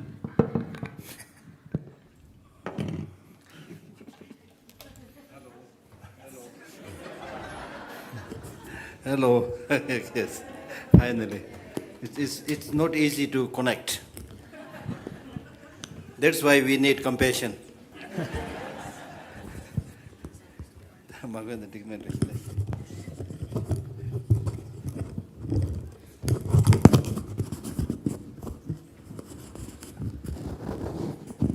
Oh yeah.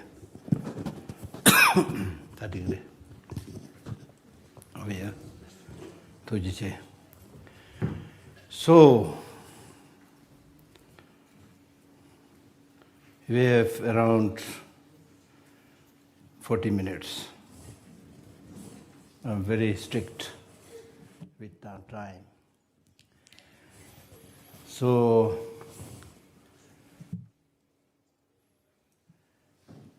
as a kind of background, why we should have ethics and morality, and especially secular ethics.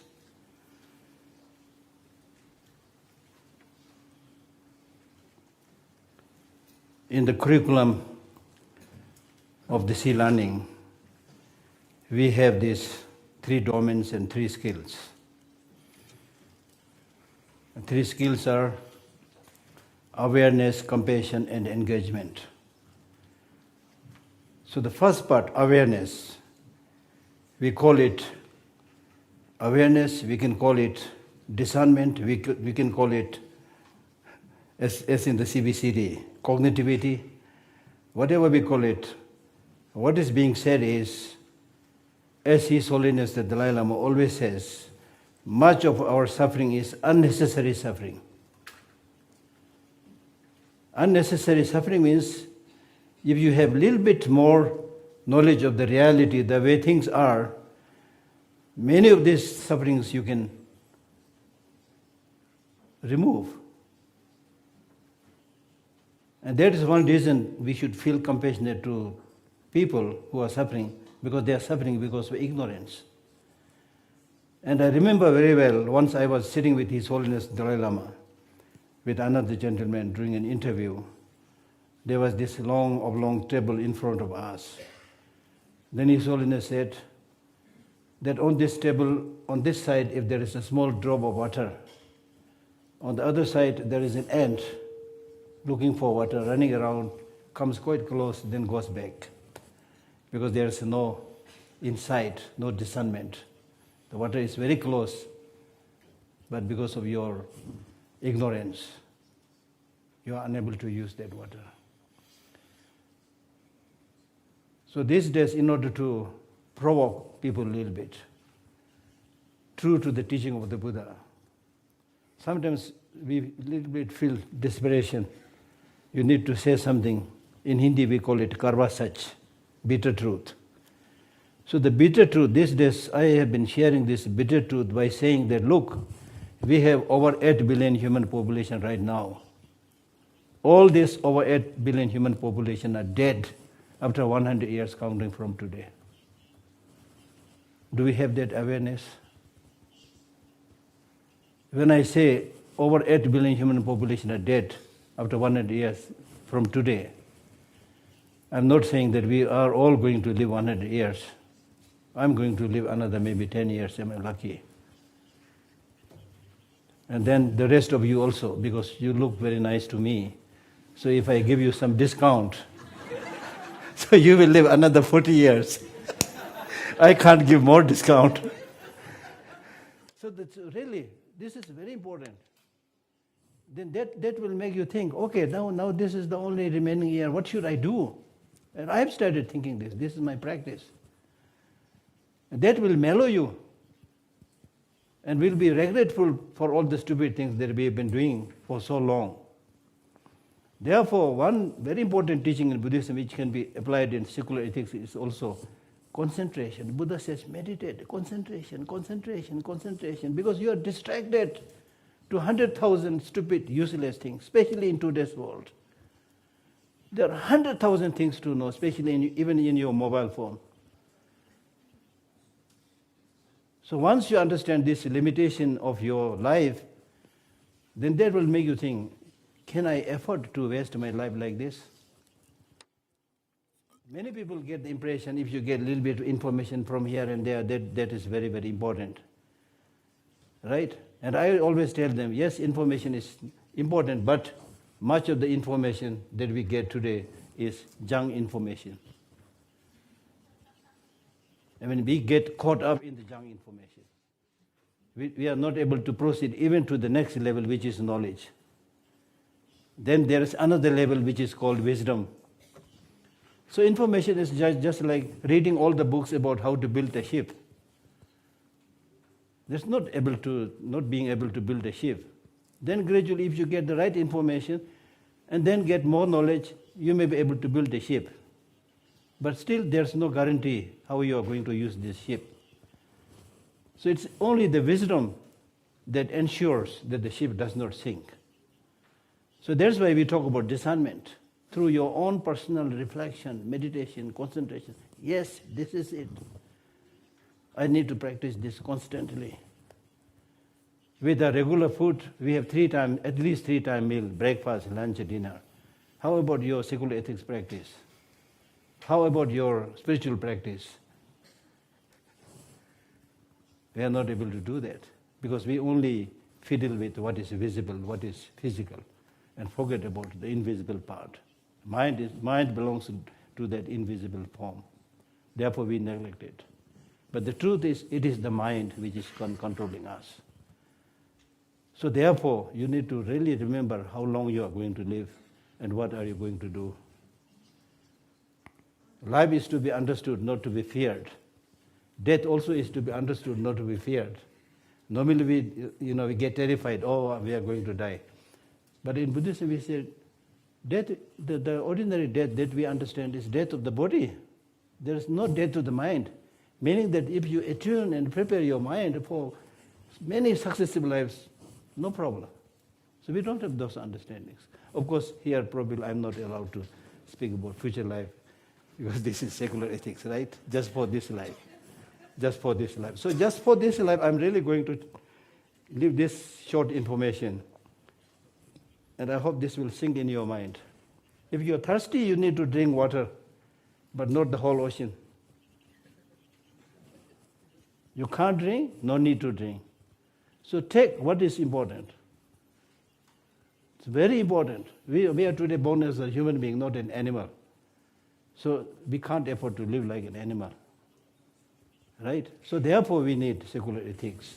We need dialogue, we need negotiation and all these things. Right? So therefore, I will ask any of the panelists to say whatever you think is pertinent to the practice of secular ethics. I'm not going to ask any particular question. You can speak about the importance of awareness, you can speak about compassion, you can speak about the engagement, the actual practice, whatever, because Dr. Ari, as he mentioned, we know each other for more than 20 years. When we were developing this Emory partnership, Geshe Lobsang and myself ended in his room. I'd never forget this. You have been so kind, not only kind word, but trying to help us in every way possible. So we know each other soul so many years. And Sunday Sambe, I know him when he was quite young. Now more than, maybe not 30, definitely more than 30 years. Even when he was still a monk in the Institute of Buddhist Dialectics. I was then translating for His Holiness. He was there, so we very often meet. And then Kherumbuch also I know since many, many years. So I'm glad that I'm able to chair this session with three truly committed people who are trying their best to contribute to the betterment of our life. So, any one of you.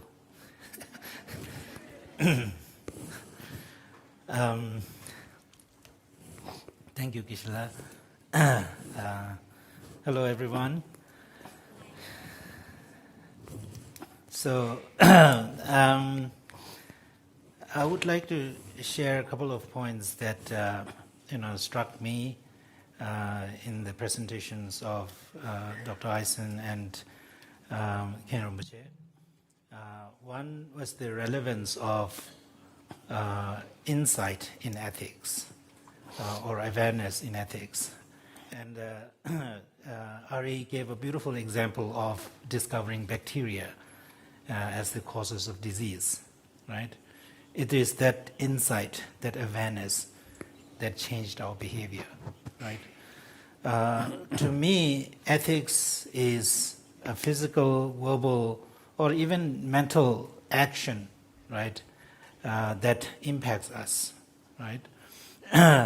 And, our awareness, our understanding of the world, on a day-to-day basis, based on how, we are understanding, how we are perceiving the world, it affects, it changes how we feel. And that moved us in a particular action. And that action has consequence, right? And to be ethical or to engage in constructive ethics means the consequences are beneficial, right? Whether it's towards yourself or towards others, right? So for us to act in such a way, engage in behavior that leads to constructive or beneficial consequence requires an understanding, an awareness, an insight. So, with the bacteria, once you know that these are causing, sickness, right? So this understanding conjoined with one's outlook, one's worldview, I think shapes how you act with that particular knowledge, right? So insight is very important, but also the worldview, the way you see the world is also very important, right? In the Buddhist, tradition, as Khenpo mentioned, compassion is the foundation, the ground upon which the Buddhist worldview is erected, right? So therefore, everything that comes to light, right, is seen through that particular lens. And therefore, right, the behavior that, it leads to is, if possible, to benefit. If not, then to restrain from harming, causing harm, right? So awareness is important, but also the awareness needs to be grounded in a worldview that is constructive in its fundamental nature. And I think of all the emotions that we experience, I think compassion is one, right, that ensures that such a grounding can take place, right? So therefore, I am understanding when, Rinpoche was presenting, the importance of compassion. Richard Feynman said that if there were to be a cataclysmic, and then we can pass only one sentence to the next generation, that would, capture all the fundamental understanding of the world, what would that be? And he said that, that sentence would be the atomic theory, right? How atoms are structured, how they function, particles function. If we were able to pass that on, based on that, we can recreate everything. And in Buddhism, that one sentence is compassion. If you have that compassion in your hand, in the palm of your hand, all the values will come. Because compassion by nature is this warm-hearted concern for others, right? And that motivates us to relieve others' suffering, right? So in its fundamental understanding, there is this restraining from harm. And if possible, if you have the capability to benefit others, right? So this grounding for me is very important, especially at this time, to engage in ethics, right? And behavior that will always lead to constructive benefits, positive consequence. So that's, for me, secular ethics, and that's what we try to do in C-Learning and CBCT, right? We ground the ethical practice in compassion.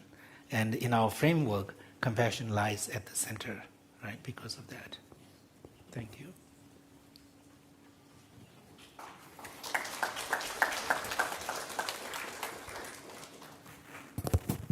Sorry, this microphone doesn't fit me, but I was thinking about what Tsandu was just saying. It seems like largely in Western education, especially science education, which I suffered through, we threw out the baby with the bathwater, so to speak, when we wanted to make sure that education was separate from religion. We really took away a lot of the spirit and the energy and the engagement of science, I think. So I think for many of us that aren't in an official C-Learning capacity or official activity, the challenge is how do you bring these things we're talking about into everyday education, right? So I'll just tell you a quick story about a class I teach every semester. It's a Master's of Science in Clinical Research. So these are physicians, mostly physicians, some PhD students, MD, PhDs. I mean, these are grown-ups, and they're already practicing medicine. And the class is called Research Ethics. It's required by the federal government. It's required for this program. But what I notice is even if these people, so these are people in their 30s and 40s, 50s years old, rarely have they been given a space, just a space, to discuss their everyday ethics.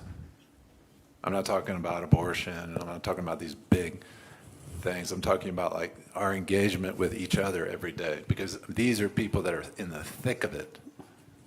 Cancer physicians and people like this. Rarely have they had a chance, a space, to engage with each other around that.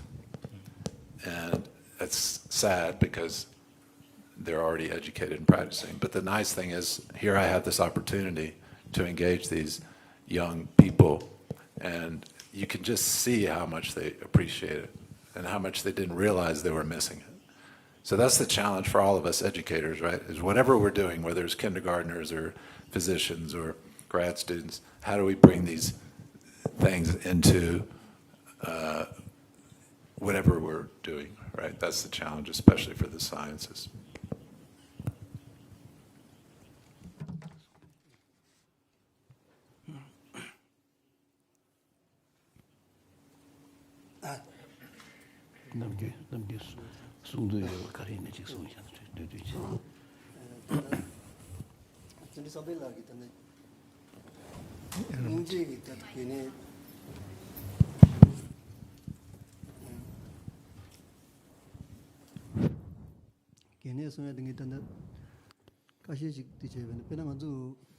Chandra have mentioned about the importance of compassion.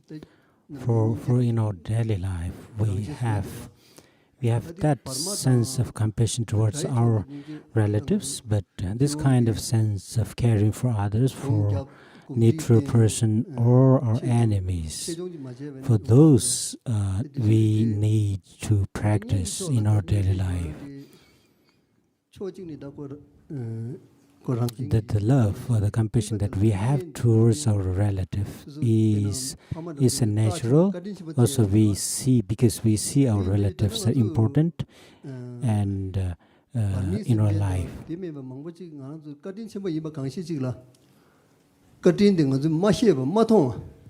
Also, like for neutral person, for enemy, they are very important to our life, but we were not able to see their importance of our life. For instance, we are here in this library network archives having this event or conference. We have this great facility, and also people from all over the world can watch this conference.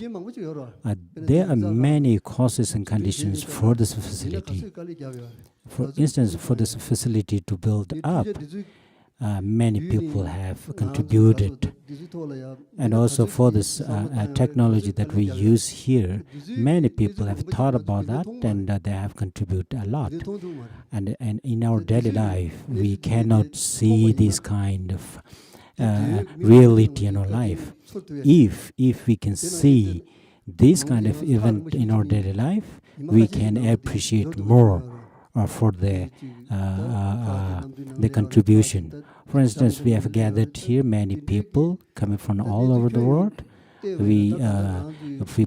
Some people took flights, bus or cars, and also everything that facilities or conditions that we have or we enjoy every day is because of other people's contribution.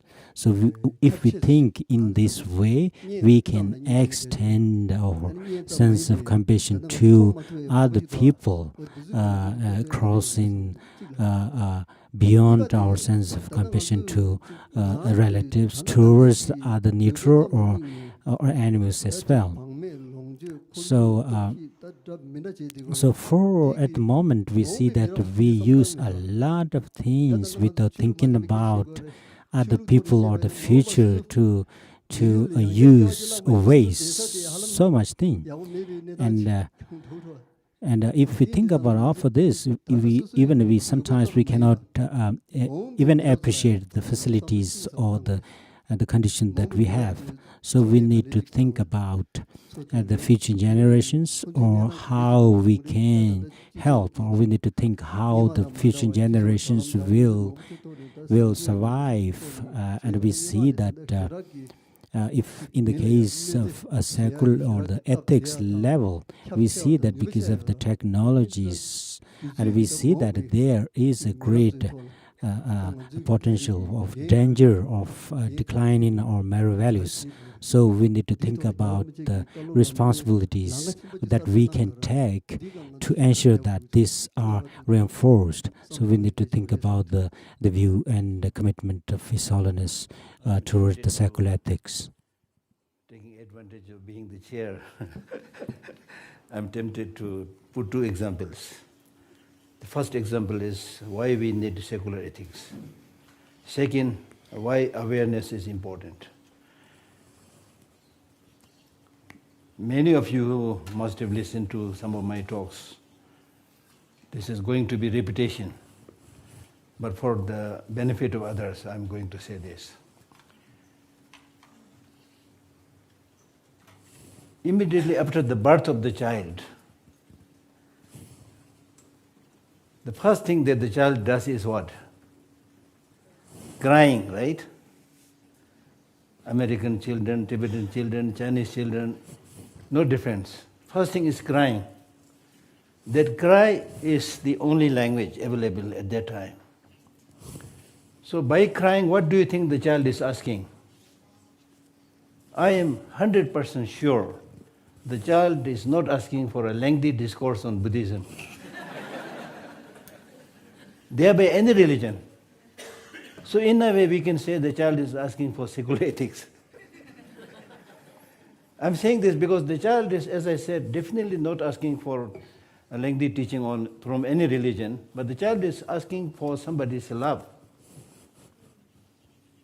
We need to remember this very well. The child is not asking for any religion. The child is no religion, asking for love. And that love also not the love that we, the so-called grown-up people, use. Unfortunately, forgive me. Most of the love that the grown-up people use is a little bit business love, right? I love you so long as you love me. This is business a little bit.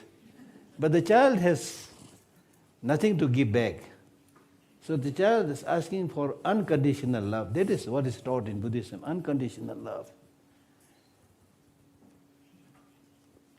So this is important because unfortunately as we grow up, we forget about these fundamental issues which unite us, which brings harmony. We pay more attention to the secondary and other issues, which religion you belong to, which country you belong to, are you black or yellow, whatever, right? So it doesn't make any sense at all. Sameness, we need to understand this sameness. That's the foundation of secular ethics. So here, that's why we say we need secular ethics so that we can help develop love and compassion, not only to those who follow particular faith, but who don't follow any particular faith, and that even those who are anti-religion, who are against religion. Right? So this is the basis for secular ethics. Then a word about awareness. As I mentioned, that much of our suffering is unnecessary suffering because we don't have that right discernment about the way things are. And my finding may be wrong, I don't know. But on repeated contemplation, I really felt one day that I really got the good news. The good news is the more you understand the way things are, the more you understand reality, that helps you develop the positive qualities. And that helps you reduce and discourage the negative qualities. Let me give you an example. Let us say this table is very small, but if I have a bigger table, and then let us say on this big table there is two very elderly person lying, both 90 years old, 90-year-old men, 90-year-old women, not only age-wise old, but also physically sick, with pus wounds and pus oozing out and things like that. So if these two very elderly people are in front of us, that's reality. Now when you are aware, when you see, when you discern this reality, what would be your reaction? Will you do a little bit concern and compassion? Or will you develop hatred and anger? Exceptions apart, majority of us will feel sorry who these elderly people are. Help them go to hospital, give them some water to drink. Good emotions will come. Negative emotions will not come. At that time, I don't think anybody will come and say, oh, I want to marry this old woman. Oh, I want to marry this old man. Because now you've seen the reality. Where love is needed, support is needed, help is needed, negative emotions like hatred, anger, jealousy, attachments are not needed. It will not come. That's why when you read Buddhist teachings like that, then you imagine that, oh, your body is made up of flesh and bones and things, and then right from the top of your head down to the sole of your feet, you should scan, do the body scan. What will you find? Is there anything that you develop so much attachment? Is there any reason to develop so much hatred? That's why the Buddhist teachings say you don't have to kill people, they'll die. This all will come because of discernment. Really. The problem with us, we are unable to meditate, we are unable to concentrate, we are distracted here and there. If you spend a little bit time for all these important things, discernment, then you will see, poor people, they are all going to die. Poor people, they all have suffering. They all come here with nice presentable form. I had this personal experience. Once I was requested by the medical institute to accompany one of His Holiness personal physician. He was invited to visit the 4 Scandinavian countries. So I was requested to be the translator as well as the dispenser of the medicine, almost like compounder, So I went with him. So when there's different people come to see the doctor, when they are coming in, they all really look like you all. They look really nice, you know. The ladies come with the handbag here and then high heel shoes and tag. Men also like nice clothes, things like that. They all look nice. Happy to see like that. But when they sit down before the doctor and the doctor starts diagnosing the pulses, believe me, everyone has at least 3-4 different problems. And in our regular conversation also, when we do the first pleasantries, exchanges, how are you? Very good. All is good? Very good. Then you spend more time. Then there are stories. Right? So once you understand that, just by understanding that you will not become completely perfect in compassion and things like that, but that will change your attitude. Even if you pick up a fight with somebody, get angry with somebody, immediately you will be able to forgive and say, sorry, I was angry, sorry. What a big deal there, you see.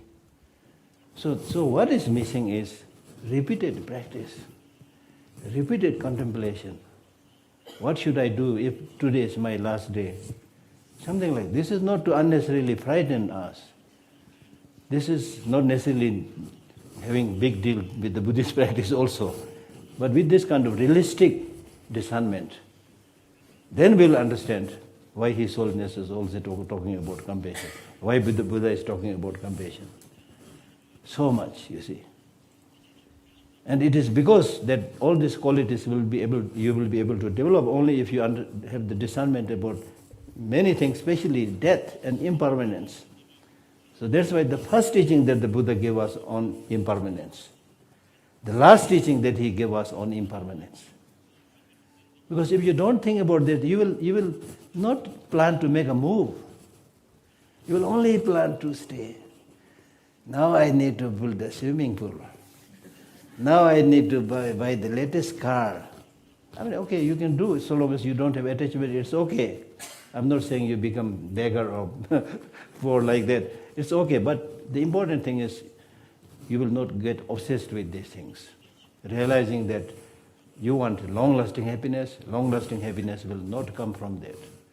The purpose of learning secular ethics is to get not temporary fleeting pleasures. Right? It is for, at least for this, even for this life, a little bit long-lasting happiness.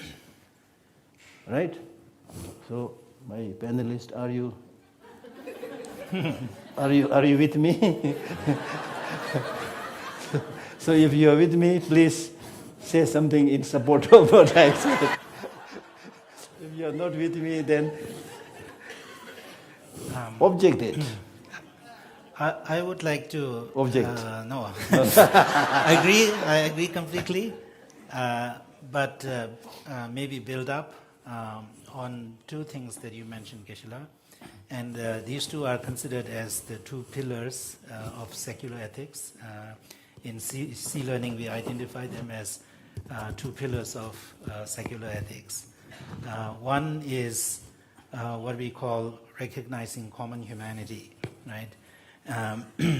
We are feeling people, right? And there are feelings that we want, and there are feelings that we don't want, right? And this is same with all of us, right? Desmond Tutu, Reverend Tutu, beautifully, captures that very succinctly in the Book of Joy. Pain is pain, and joy is joy, right? This is such a simple statement, but do we really understand that, right? Do we really understand pain is pain, right? And joy is joy? Well, when it comes to my joy, it is joy. When it comes to my pain, it is pain. But when it comes to your pain, sometimes it's not pain for me, right? So I can ignore, sometimes even I cause. And similarly with joy, right? When it comes to your joy, I don't care much based on what our, relationship is, right? So when we really understand, truly understand that joy is joy, that your joy is joy, my pain is pain, your pain is pain, truly understand that, then it'll move us to do something for the others, right? And that's the, I think, strength or power of common humanity, recognizing common humanity. When you are able to see that, then it can move you. Then it can, bring up this, emotion, right, to do something for others, right? So His Holiness, considers the recognizing common humanity as one of the two pillars. The other one, as Geshe-la mentioned, is this concept of interdependence, right? That nothing on my body right now, right, is produced by me, right? Not even my body itself, right? So, every cell in my body, it's a creation that came from others. And, when we are able to see that, then how can I not care for others? Because my well-being is completely 100% dependent on others, right? So this insight, right, that interdependence can, bring in us. The insight alone is not enough. It needs to transform into conviction, right? Awareness that can move you, right? And it can move you when it becomes a conviction. And having conviction alone is not enough, right? Because, conviction can disappear, it can fade away, right? If you don't continue to nurture it. So therefore, mindfulness is so important for the practice of secular ethics. You gain insight, you can transform that into conviction, and then you engage in that, you recall that conviction, right? You remember that conviction. Mindfulness is remembering, right? So if I'm able to remember that you all are so important for my well-being, every day, every morning, maybe 5 times a day, then that can change my behavior. That can change how I feel towards you, right? And then whatever comes out of me would be ethical, right? And that ethics is not grounded in faith, right? It's not grounded in a belief in reincarnation or karma or a higher being, right? That ethics is grounded in how I see myself, how the reality that I see, right? So these two are considered as two pillars of secular ethics, and it has such a power in it. Earlier, Rinpoche was talking about Buddhist view and Buddhist action, or Buddhist view and Buddhist behavior. Buddhist view of dependent origination and Buddhist behavior of ahimsa or non-harming, and that is understood as compassion, right? So when you have this kind of insight, and that insight becomes your lens through which you see the world, right? It can change you, and whatever comes out will be, helpful, constructive, beneficial, right, and compassionate.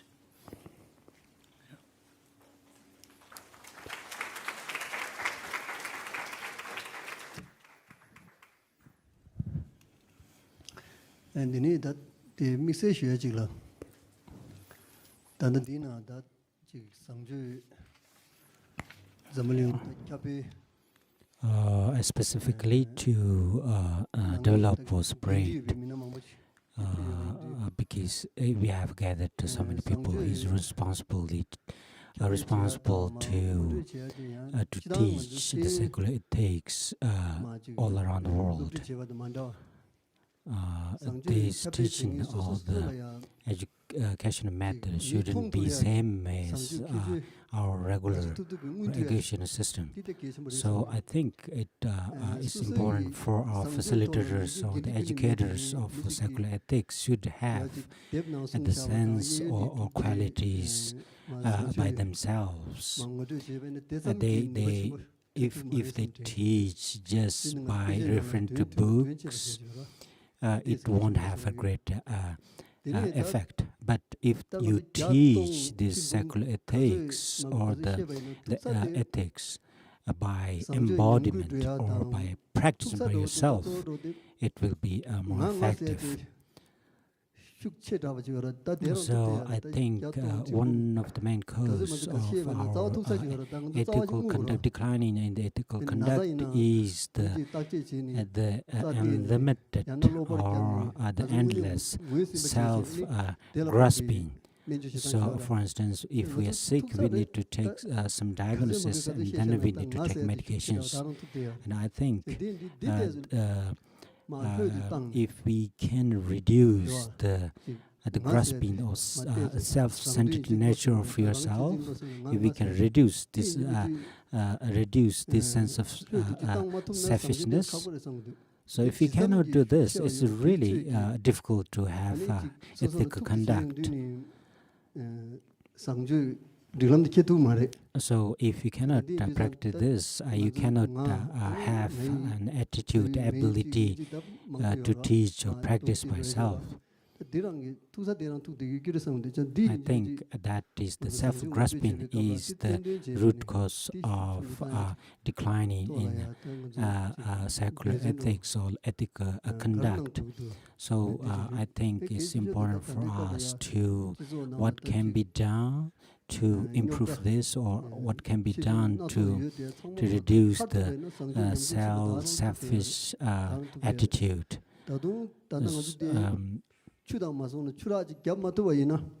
If we cannot have a water dam to stop the water, if we look on the things that are happening online or so, if our ethical values will decline in the future, we will see the difficult consequences, and our future generations will have difficulties in the future. So I think individuals or societies and organizations need to use this value of His Holiness's point of view and his commitment to secular ethics. We need to work hard on these to spread the practice or the teaching of secular ethics in a wider community. So in the monastery itself, monastics, they study for 20 years in Tibetan Buddhism, and then they do research, and we see the monastics are doing research to help to improve the ethical conduct in the world. Also, we need to the monasteries and monastic or the Buddhist centers need to take a great responsibility or action to spread His Holiness commitment toward a wider public, or wider people. So recently,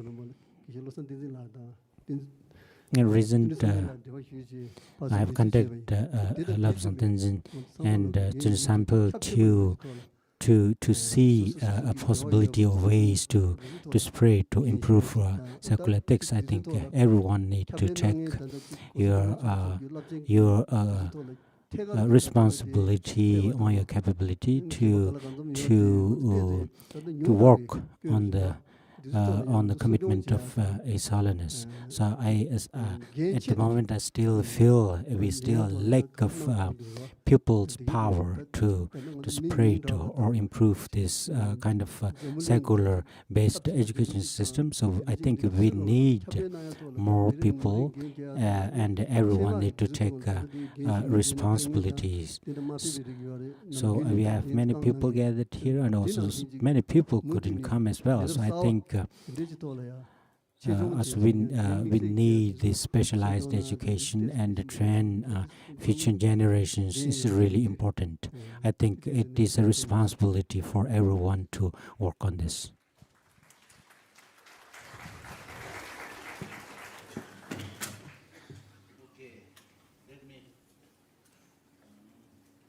Hello. Yeah, let me have the concluding words.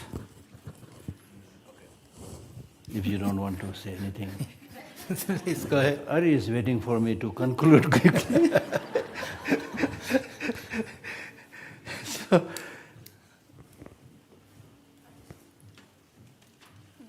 when we talk about compassion, we are talking about having compassion based on wisdom and discernment. I think this is extremely, extremely important. Why this is important? Because compassion and non-violence are not sign of weakness, sign of strength. Easier said than done. I'll give you an example. Why Tibet lost its independence? In a way, we are supposed to be practicing compassion there. And then the compassion was very interesting compassion. You are not able to defend your own country. So the question arises, yes, it's extremely important to be compassionate, but don't be a softy. Don't be a doormat. You should be able to defend yourself because you are more important than the torturers, than the oppressors. You have every right to defend yourself. How are you going to defend yourself? That is another question. I don't know whether this is really taught in secular ethics or not. Or maybe I'm saying something stupid which is not related at all. But for me, this is a big concern. Resilience, yes, resilient. Compassion, yes, compassion. Patience, yes, patience. So how are you going to defend all these good things that you are talking about? How are you going to defend your own country? How are you going to defend your own home, your family?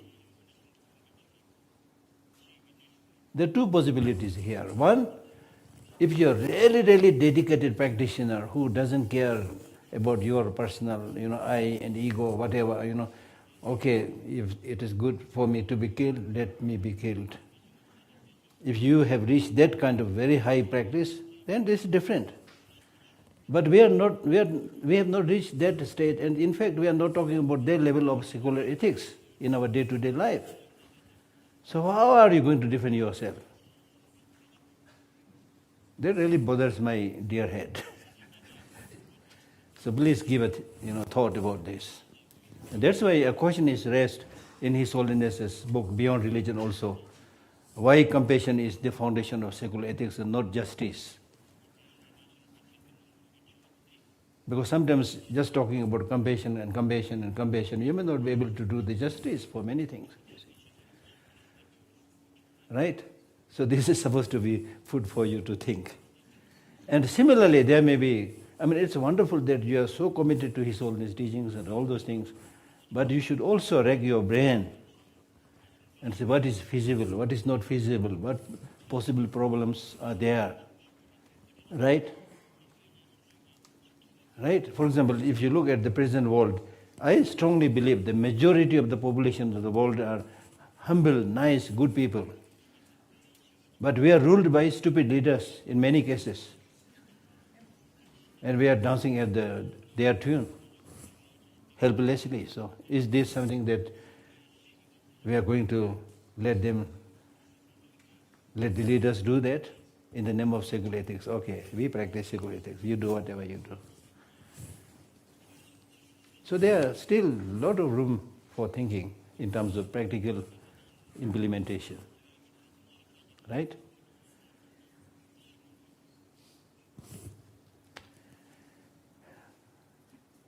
Action speaks louder than words. So action is important. That's why these days I repeatedly say, yes, ignorance is the source of all problem, but the second big problem is lack of action. Inaction is the problem.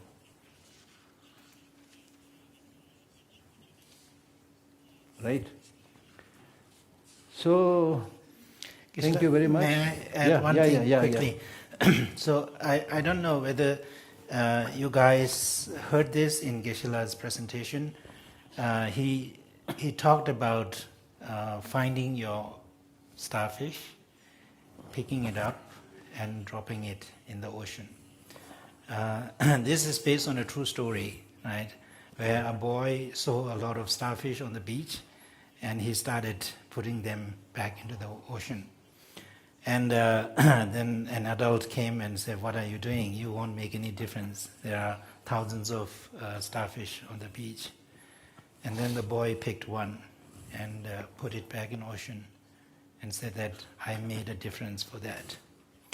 So Geshe-la earlier was asking us to find our starfish, right? And then pick that up and drop it in the ocean so that you can make a difference. So what can we do in our life that can, be that can make a difference? And this is exactly what Geshe-la was saying, right? Action speaks louder, right? So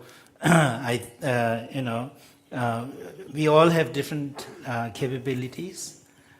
Based on our capability, if we could find something that we can do to benefit yourself and others, that's how we lead a secular, ethical life. That's how we live, a life that is beneficial for yourself and others. So I also want to entreat you to, find your own starfish and pick it up and then drop it in the ocean. Thank you. So I honestly feel that you are all very, very kind and good people, really, honestly. Otherwise you will not be here. You are not here doing some business. You are not here because Dharamsala is exceptionally beautiful. It's quite difficult to come. And even in Mangalore-Ganj area itself, very difficult to go up and down. So therefore, my conclusion is you are very, very good people. You are talking about secular ethics. But sometimes the good people, they talk about kindness, they talk about compassion, they talk about love. Don't take care of their health. What are you talking about? Really, so I entreat you, just like Sundrila did, take good care of your health. Why are we making repeated long life offerings to His Holiness? Because He's important. We may not be as important as His Holiness, but on our own level, I think you are very important. So please take good care of your health. Thank you.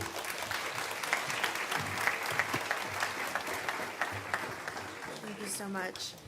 These are four of the greatest teachers that I personally know, and probably some of the funniest too. There's a lot of laughter in the room today.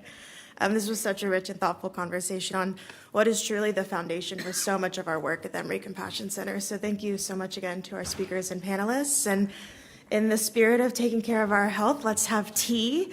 You'll have tea wherever you had lunch. And please be back in your seat at 4 p.m. We're going to begin very promptly. We're a little behind schedule, but enjoy tea for the next 25 minutes.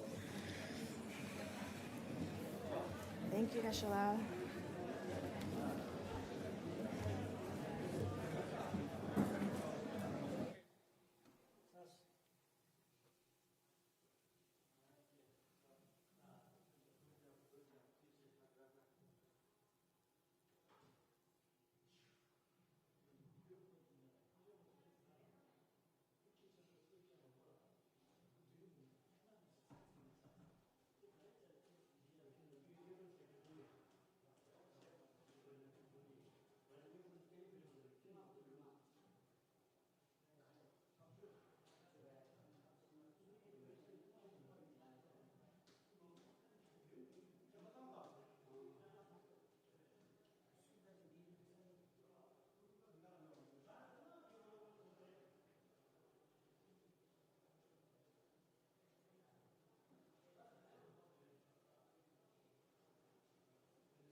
We're going to begin in about 60 seconds, so please find your seat.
Okay, so as everyone is finding your seats, I'm going to begin just because we need to be on time this session. Thank you all for your patience, and I hope you enjoyed your tea break.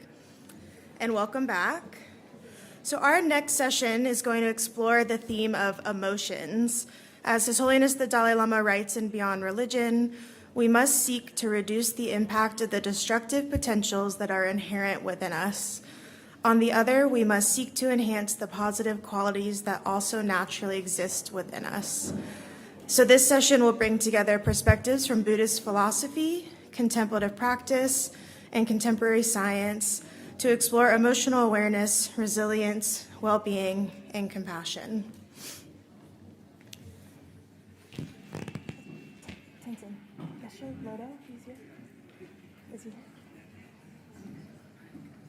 Is he here?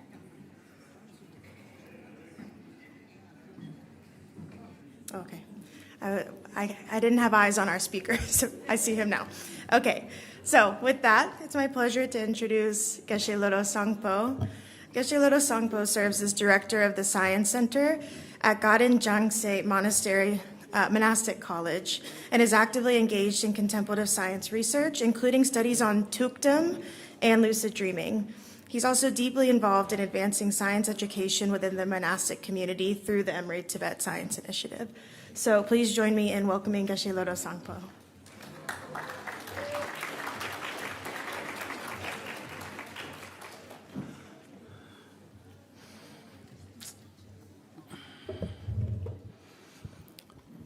Good afternoon, everyone. First of all, I want to express my heartfelt gratitude to the organizers for providing this wonderful opportunity. My name is Lodro Sangpo. I'm from Gaden Jangse Monastery. I'm here to talk about emotion from a Buddhist perspective. And for that, I have prepared this outline: nature of emotion, causal process of emotion, transformative nature of consciousness and emotion, two-way system of emotion from scientific perspective, scientific findings, altered state of long-term meditators. And this quote from Universe in a Single Atom by His Holiness the 14th Dalai Lama. The reason I quoted this statement is I think it really kind of raises some kind of fundamental question when it comes to studying or investigating emotion. Can really scientists or neuroscientists able to have a comprehensive sort of the understanding of emotion through just kind of the observing merely on the neurological sort of process or the chemical that associated with certain kind of experiences of emotion. And from this kind of the observation, this sort of approach, investigation, maybe scientists can really able to identify biomarkers associated with certain kind of emotions, and maybe able to give detailed informations of the detailed explorations or the understanding the missionaries of the emotions, and not, and maybe fail to understand the feeling component of it. Emotion, at the end of the day, it is just kind of experiences, not just kind of chemical reactivity. Therefore, to have a proper or the comprehensive understanding on emotion, I think to include the experiential kind of component, maybe first person's kind of the approach is essential. Therefore, I thought this is important. And then second, here I also cited a quote by His Holiness Dalai Lama from his book, Beyond Religion. And we usually split emotions to different categories, positive or negative. And this categorization of the emotion also depend on from what kind of basis we make the evaluation or the judgment. Emotions can be categorized either by their natural internal mental state or by the result that brings in our kind of mental stream or the behavioral expressions when we are predominantly driven by certain kind of the emotions. This statement is more kind of secular context because from the Buddhist kind of spiritual perspective, we usually see attachment as a kind of the destructive in nature, but here attachment, anger, and fear having some kind of dual aspect, destructiveness and constructive, and of course attachment really has kind of the beneficial sort of an aspect to building kind of bond between human to human and collaboration and community building, all these things. I think when we understand emotion, particularly their kind of the nature, I think it is very important to understand from what context we are just kind of talking about. And then my primary focus of this presentation is on this one, this and the next 2 or 3 slides. So this stanza from Mula Madhyama Karika by Nagarjuna, Indian great scholar. This line actually speaks about the causal process of afflictive emotion as well as their nature. And if we just try to tease out the causal psychological kind of chains of causes involved in generating some kind of the emotions, we can break it down into several sort of the elements or the categorizations. First, misperceiving emptiness. What it really meant is that on the very fundamental level, when we perceive anything, when we have a perception of any kind of an object, in that modes of kind of the perception, we or mind naturally or innately tend to see things having their intrinsic sort of the objective absolute nature, and through that kind of the fundamental kind of perception, it is a little bit sort of distorted perception, and we tend to see things having things are being independent, permanent, and having intrinsic sort of absolute from the object themselves. Therefore, on the very foundational kind of the perception, there is a distortion from the Buddhist perspective, and then that kind of distortion. Really, on that foundation, what arises is the sometimes it is translated as a mental fabrication, or sometimes it is translated as inappropriate kind of the attention. So when we see things, we just don't see things. Actually, immediately we start fabricating assumptions about it, just because of our past kind of habits or the biases, and we start projecting fictional kind of characteristics onto reality. And because of this kind of the mental fabrication, What arises is the conceptual thought. The conceptual thought categorizes our experiences, and this is where our mind actually splits reality into two sort of the opposites: pleasant versus unpleasant, good versus bad, self versus other. And at that very moment when this conceptual thought draw some kind of a hard line between self and other, and pleasant and unpleasant, or the good versus bad, it really establishes stages emotional turbulences. For example, when we categorize, when we see thing, when we categorize as a pleasant object, immediately we develop some kind of an attachment, try to possess it and wanting it, and through that kind of wanting, we chase it in repetitive kind of a manner, and we never get satisfaction. So we trap in that kind of loop. So that is some kind of an attachment, how it get generating your mind stream through this kind of a process, what is spoken in Buddhist kind of the philosophy. And then when we see objects categorized as some kind of unpleasant, we immediately develop some kind of the aversion, not wanting and avoiding and destroying it. And because of these afflictive emotions, it really make us compelled to commit action. In Buddhist term, we talk about the karma, and through that way, of course, we trap in the suffering. That's what cyclic existence, samsara is. So in this process, from the Buddhist kind of philosophical point of view, it describes how emotion get generated.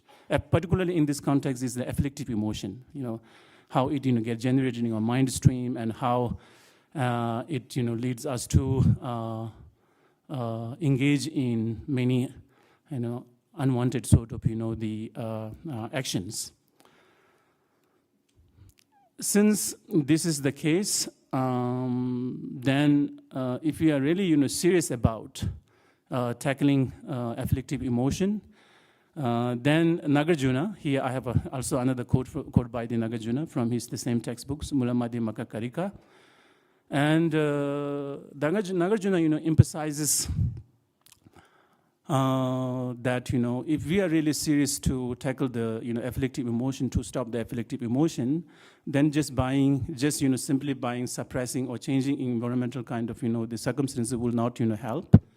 What we really need to do is to break that kind of cycle, break that kind of loop. We need to really target the root causes. So where it comes from, where it originates, that kind of afflictive emotions. So here, as it's stated in this, through eliminating karma and affliction, there is a liberation. Liberation is a more kind of, maybe not something that we should talk in the, secular sort of context, but more kind of from Buddhist kind of, the perspective, and spiritual kind of perspective. And karma and affliction come from conceptual thought, so we can see the process. And if we are really, to tackle the afflictive emotions, then we need to change at the level of the, the misconceptions, perceptions, and seeing things are not, independent, and everything is interdependent, interconnected. And as as these, the previous panels talk about, whatever we have within our mind or body is coming from the others. Not, we sometimes,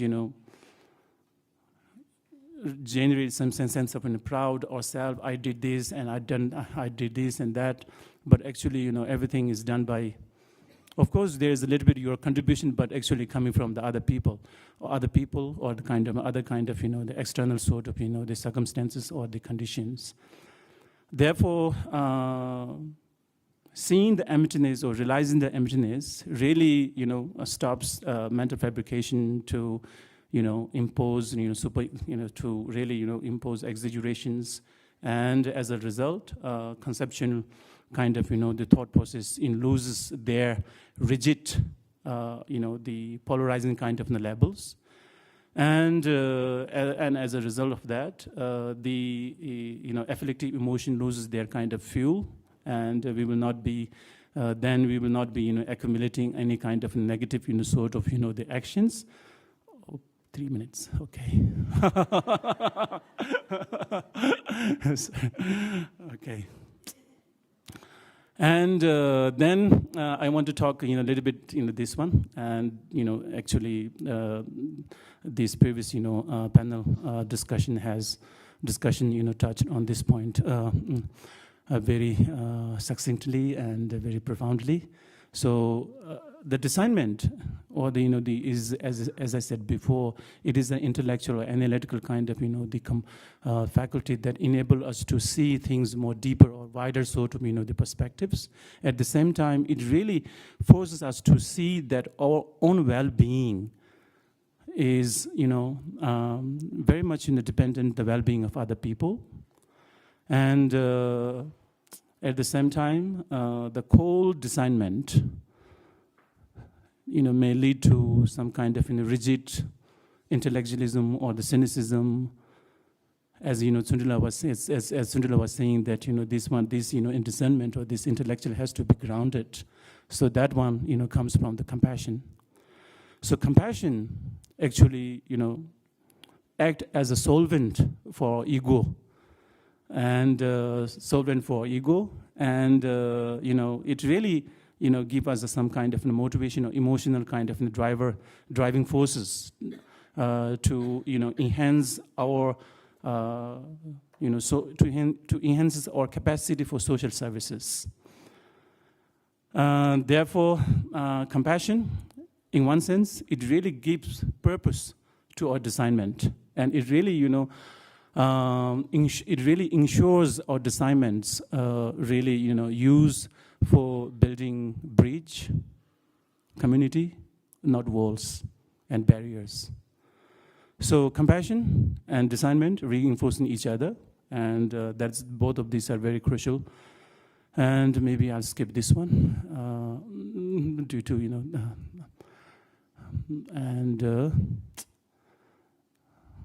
okay.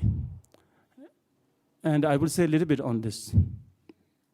So this, from the scientific, understandings on emotion, back in time, scientists used to think that, the subcortical brain region is the, brain part where emotion get generated, but the kind of, scientific understanding, is that, the cognitive part, plays a lot of important roles in terms of, generating emotion. So this one, goes along with what I was, trying to say from Buddhist perspective. So I will refer this to Professor Nashlak Robin. He's an expert on it. And then, okay, I want to end my, presentation by this quote. I saw a small kind of clip and by the J.B. Pritzker, and I found this one is a very profound and deep. The quote, "I have found one thing to be universally true: the kindest person in the room is often the smartest."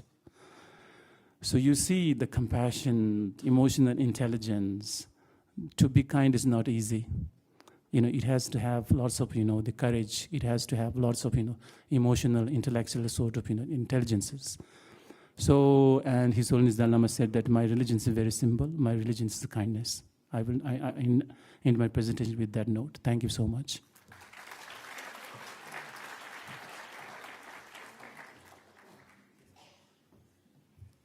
Thank you, Geshe-la. Our next presenter is Dr. Robin Neslock. Dr. Neslock is the Julian Frank Cohen Family Professor of Social Sciences and Director of Clinical Psychology and Clinical Training at Northwestern University. His research examines the brain systems involved in emotion and their relationship to both mental and physical health. He's co-director of the ETSI Research Training Program and of the Research Advisory Council for the Compassion Shift Initiative at Emory University. So please join me in welcoming Dr. Robin Neslock.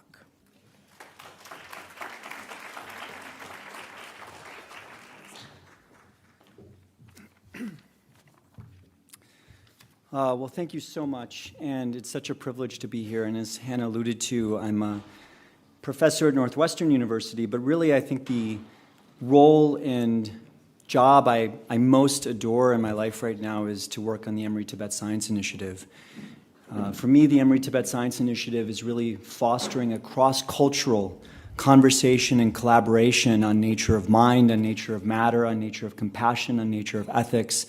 And I just want to give a deep bow of gratitude to all of the monastic scientists who are here, who are part of the ETSI program, the ETSI team, to His Holiness and Geshe Lobsang for their vision in implementing and creating this ETSI program, to Setan Dokor for her incredible amount of commitment to this conversation, and to my partner, my co-director, Professor Nicole Gerardo, and I will take every chance I get to say that Nicole is the best educator I've ever worked with. So it's a privilege to work with all of you. Ari had this wonderful statement, which is that by Lobsang, in which Lobsang said, "I study science to be a better Buddhist." And I would say I study Buddhism to be a better scientist. And hopefully that thread will become clear in my conversation. So in my work at Northwestern, I use the tools of human neuroscience to study how the brain creates emotion and how those brain systems are implicated in both mental and physical health. And in being asked to give this conversation today, I took some time to reflect on 6 insights on the emotional brain that I thought aligned with our understanding of Buddhism. And so my goal in this conversation is to find threads between academic brain science and contemplative traditions in points of convergence. And I'd be interested in exploring this more in the question and answer session. So in the field of kind of academic science, I would define a feeling or an emotion as this kind of feeling state that moves us toward or away from something. So a very basic sense, a very old sense of moving us toward or away from something. And in Buddhism, there's the concept of feeling as a mental factor. We have pleasant, we have unpleasant, we have neutral feelings. And so these feelings are kind of these basic foundational senses of moving us towards or away various things. I want to give a brief primer on the emotional brain just to set the foundation for my conversation. Don't worry too much about the brain regions, but focus more on the themes.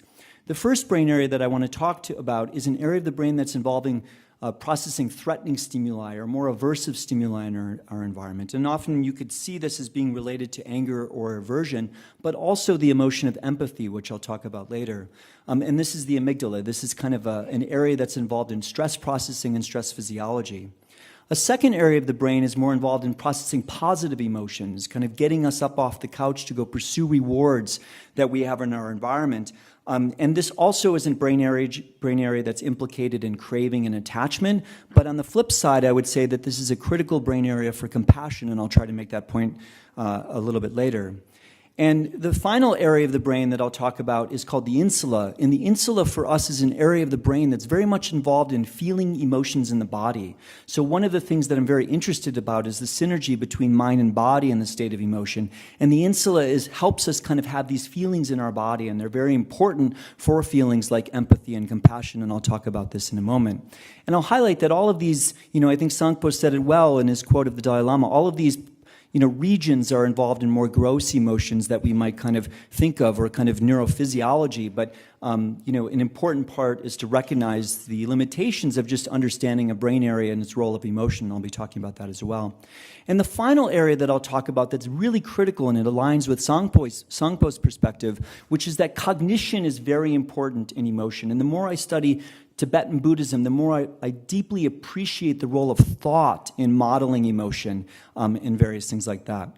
So, point number 1, the next portion of my talk will be just going through 6 points that I think highlight the points of connection between academic science and Buddhism. The first point is that emotions matter. In the history of Western or Euro-American philosophy, emotions have really been suppressed. Going back to Plato, to Kant, emotions have been seen as something to get over, right? So in this picture of Plato's allegory of the chariot, the idea is to use reason to suppress emotion. And one of the many reasons I love Tibetan Buddhism is, yes, there's a major component of using reason and analytics to kind of navigate emotions. But in this particular tradition that I'm learning, the goal is to use reason and analytics to enhance compassion.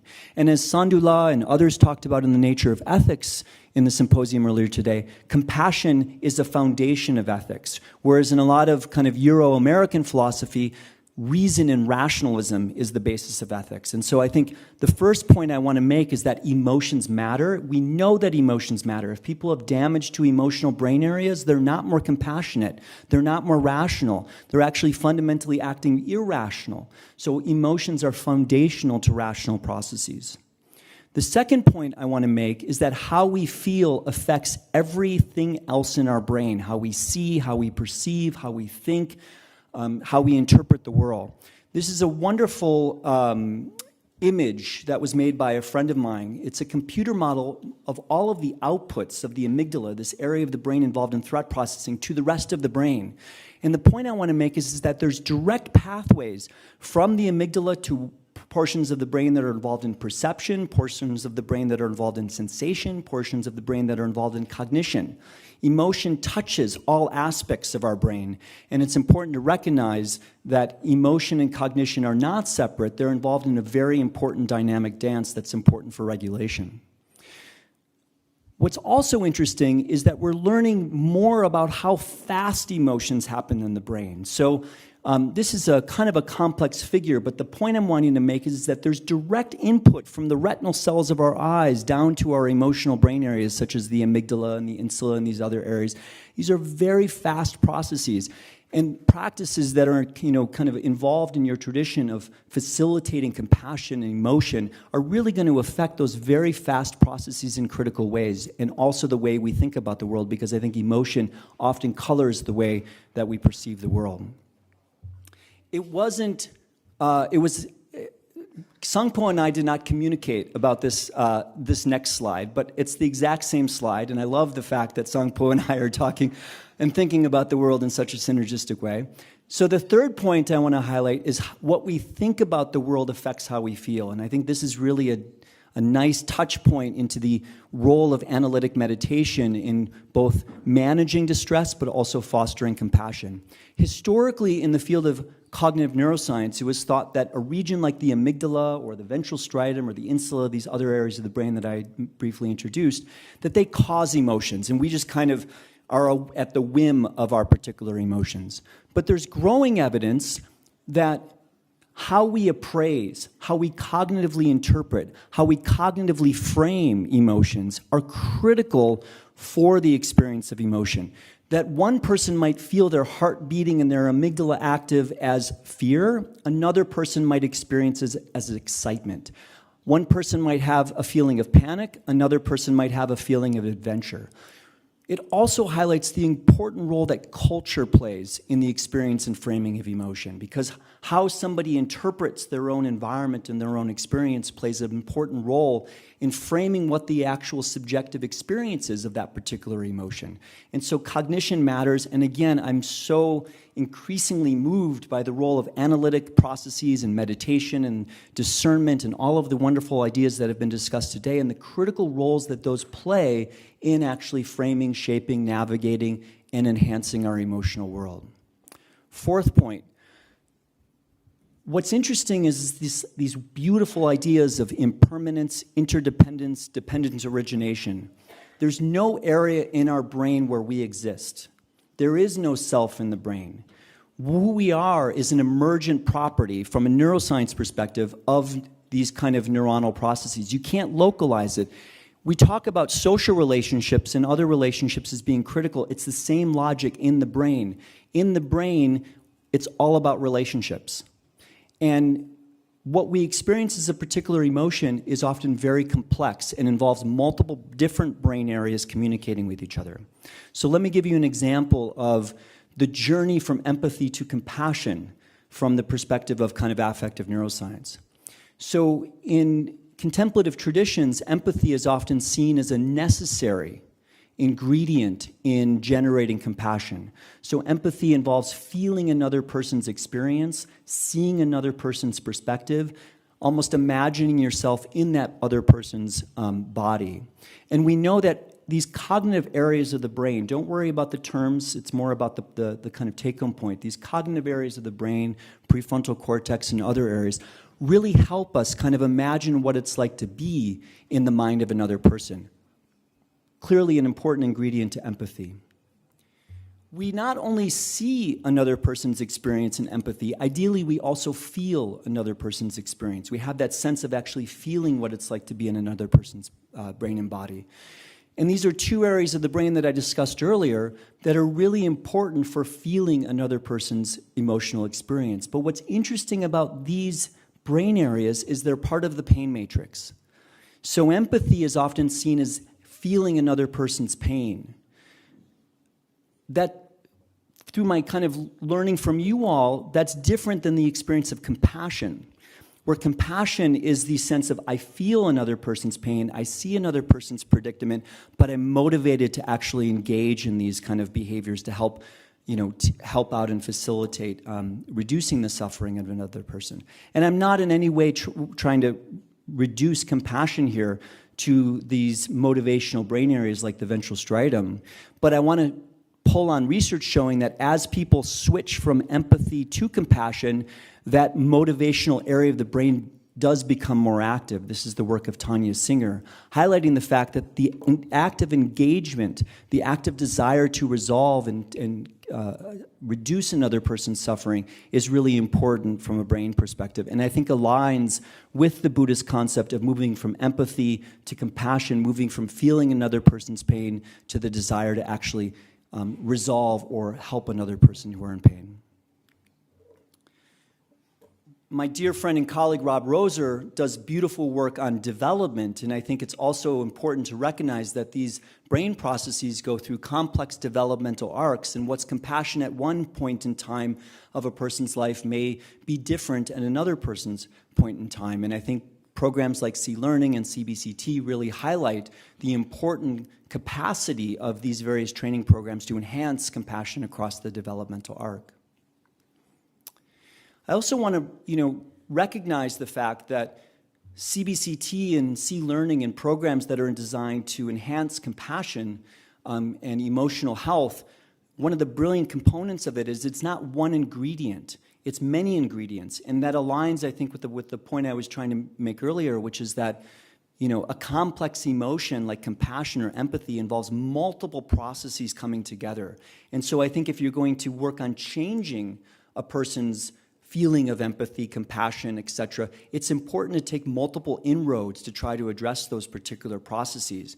And in the past, I've presented this, and I'll say it briefly here, but that different psychological and neural systems may correspond to different constituent parts of, say, CBCT. So in thinking about the stability practices of CBCT, perhaps we're addressing brain systems that are involved in threat processing and kind of attenuating threats so a person feels safe in the world.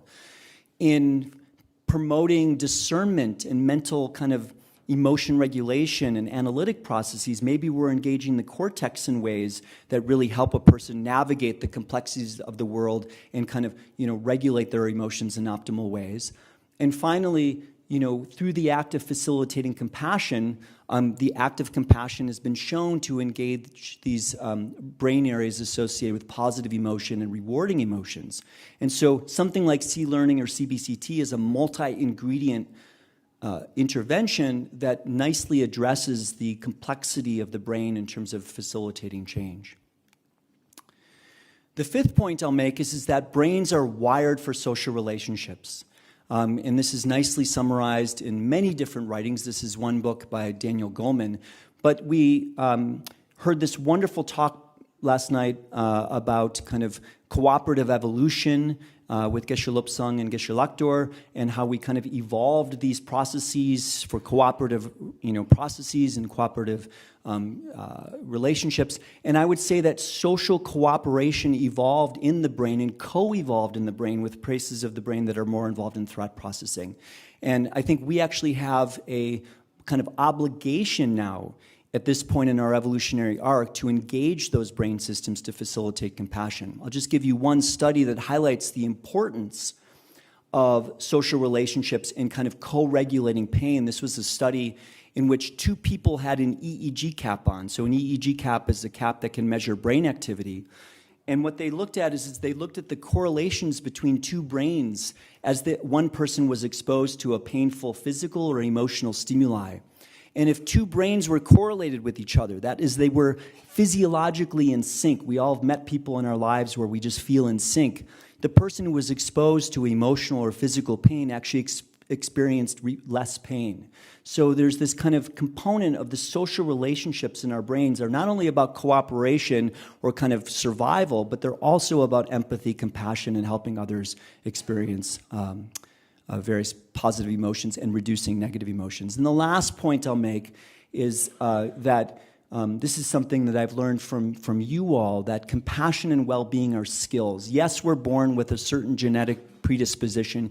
Yes, we're born with psychological temperaments. But I think there's growing evidence in the science community and 2,500 years of history in Buddhism highlighting the fact that we have much more control over our psychological self than we think we do. And we can train skills and enhance brain function. And this is a nice study showing that an individual who went through a compassion training program or individuals who went through a compassion training program experienced an increase in that ventral striatal reward-related brain function. And they were more likely to engage in these various types of compassionate behavior. And the final point I'll make is pulling on this wonderful book by the philosopher Peter Singer, which is that yes, we evolved these cooperative brain systems to navigate our in-groups, but we're now in a position where we can expand the circle and increasingly include more and more people in the in-group. And through the practices of Tonglen and compassion meditation, I think you all are also showing the world about how we can expand the circle of compassion, engage these positive brain systems to create a better world. So here's a brief summary of my 6 insights of the emotional brain, and thank you so much.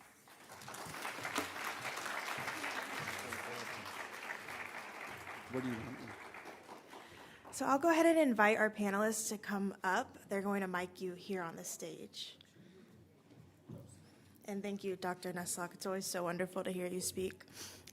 So we'll move into the panel discussion portion of this session. Welcoming back Dr. Nuslock and Geshe Loro Sangpo. But we're also honored to be joined by our chair for this panel, Dr. Nicole Gerardo, who's the director of Emory University's Graduate Division of Biological and Biomedical Sciences and a longtime contributor to the Emory Tibet Science Initiative, and as Robin said, one of the greatest teachers. And joining the panel as well is Venerable Tenzin Rabka, science teacher and former director of the Science Center at Drepung Gomong Monastery, and a graduate of the Tenzin Gyatso Science Scholars Program, our ETSI program at Emory University. So please enjoy the panel.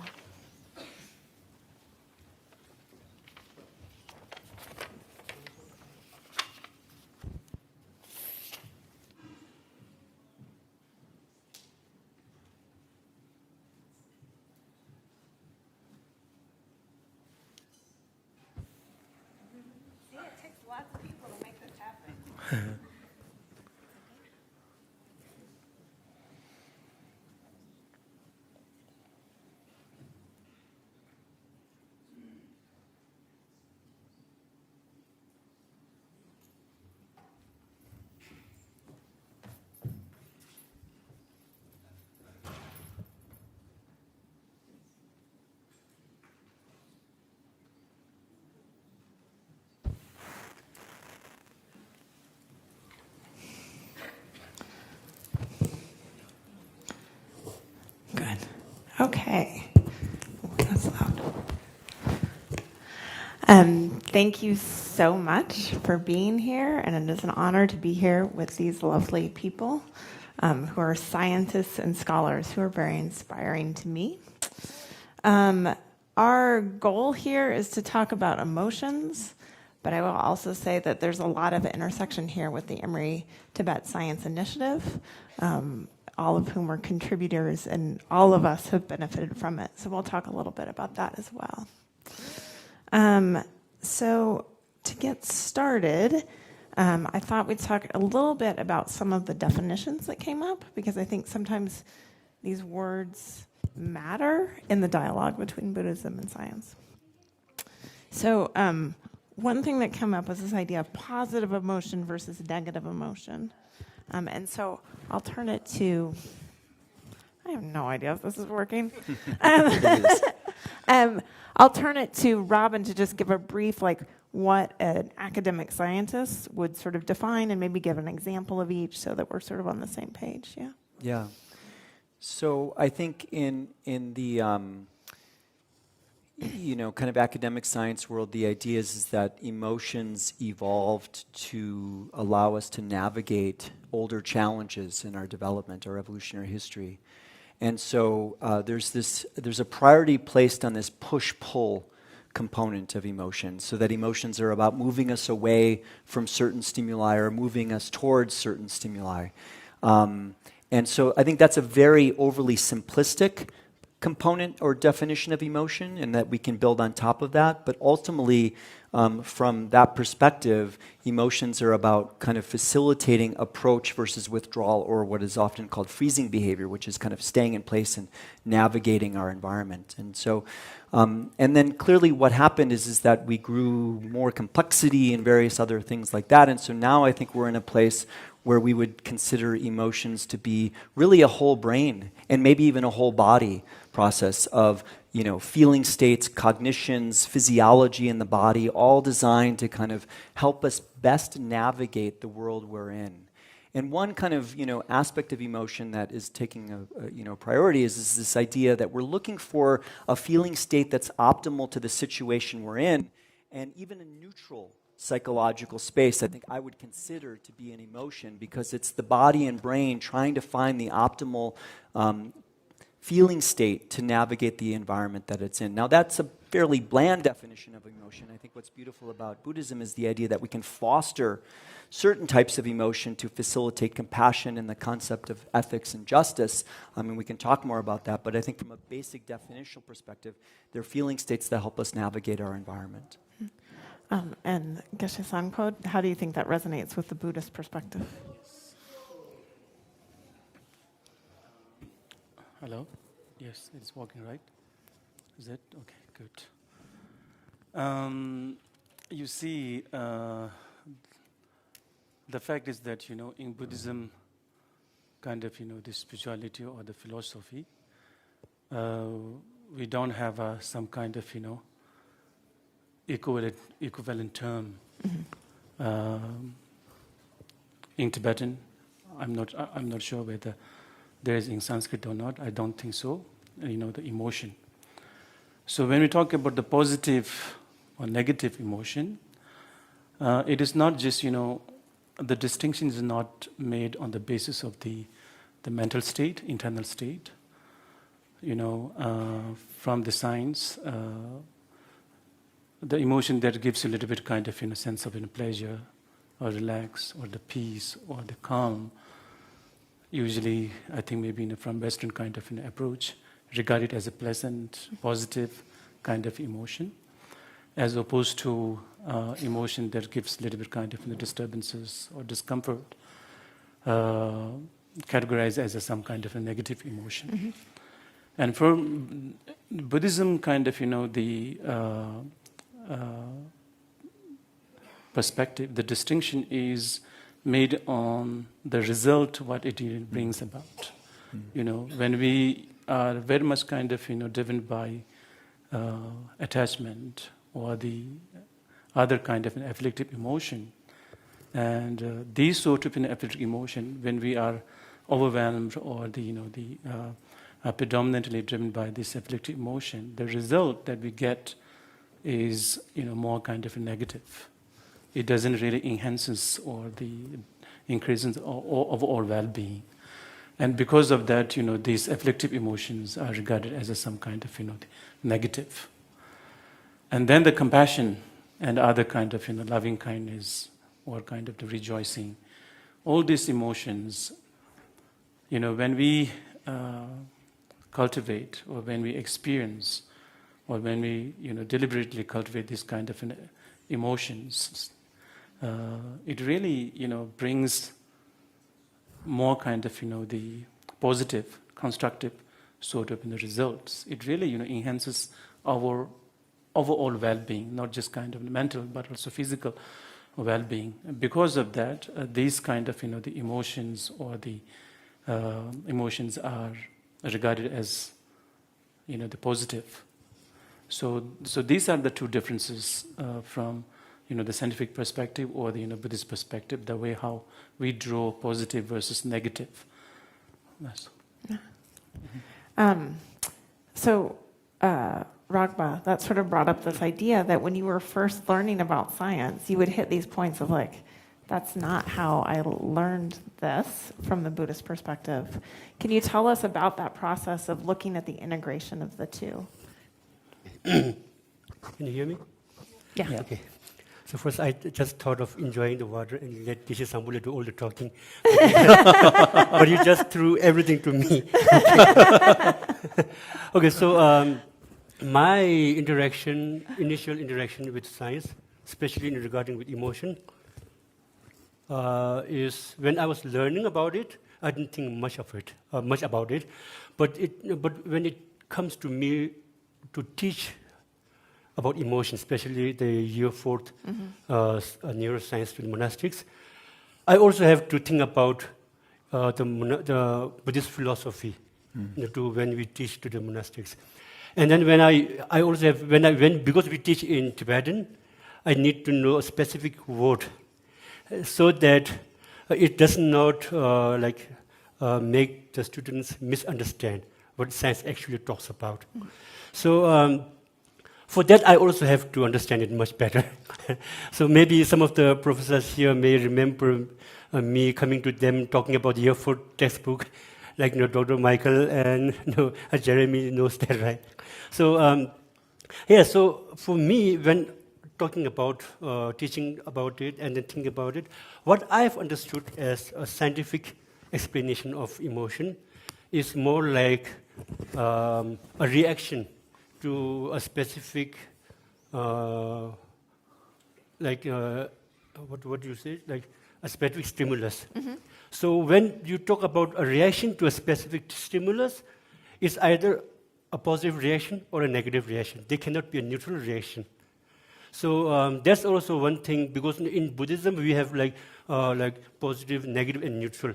So whether from scientific point of view there's a neutral emotion or not. If there's a neutral emotion, what's the example of it? Right? So this is something that we discuss in the class. And also one thing that for me personally, I just wanted to reflect Geshe Sambola's idea with an example that when we talk about this positive and negative emotion, as Geshe Sambola said, there's no specific, what differs is more on the result. For example, is empathy a positive emotion or a negative emotion? Right? So on the first hand, it might look like a positive emotion, but then the resultant, sometimes it brings a lot of burnout, like self-destructive burnout. So then it turns into a negative emotion.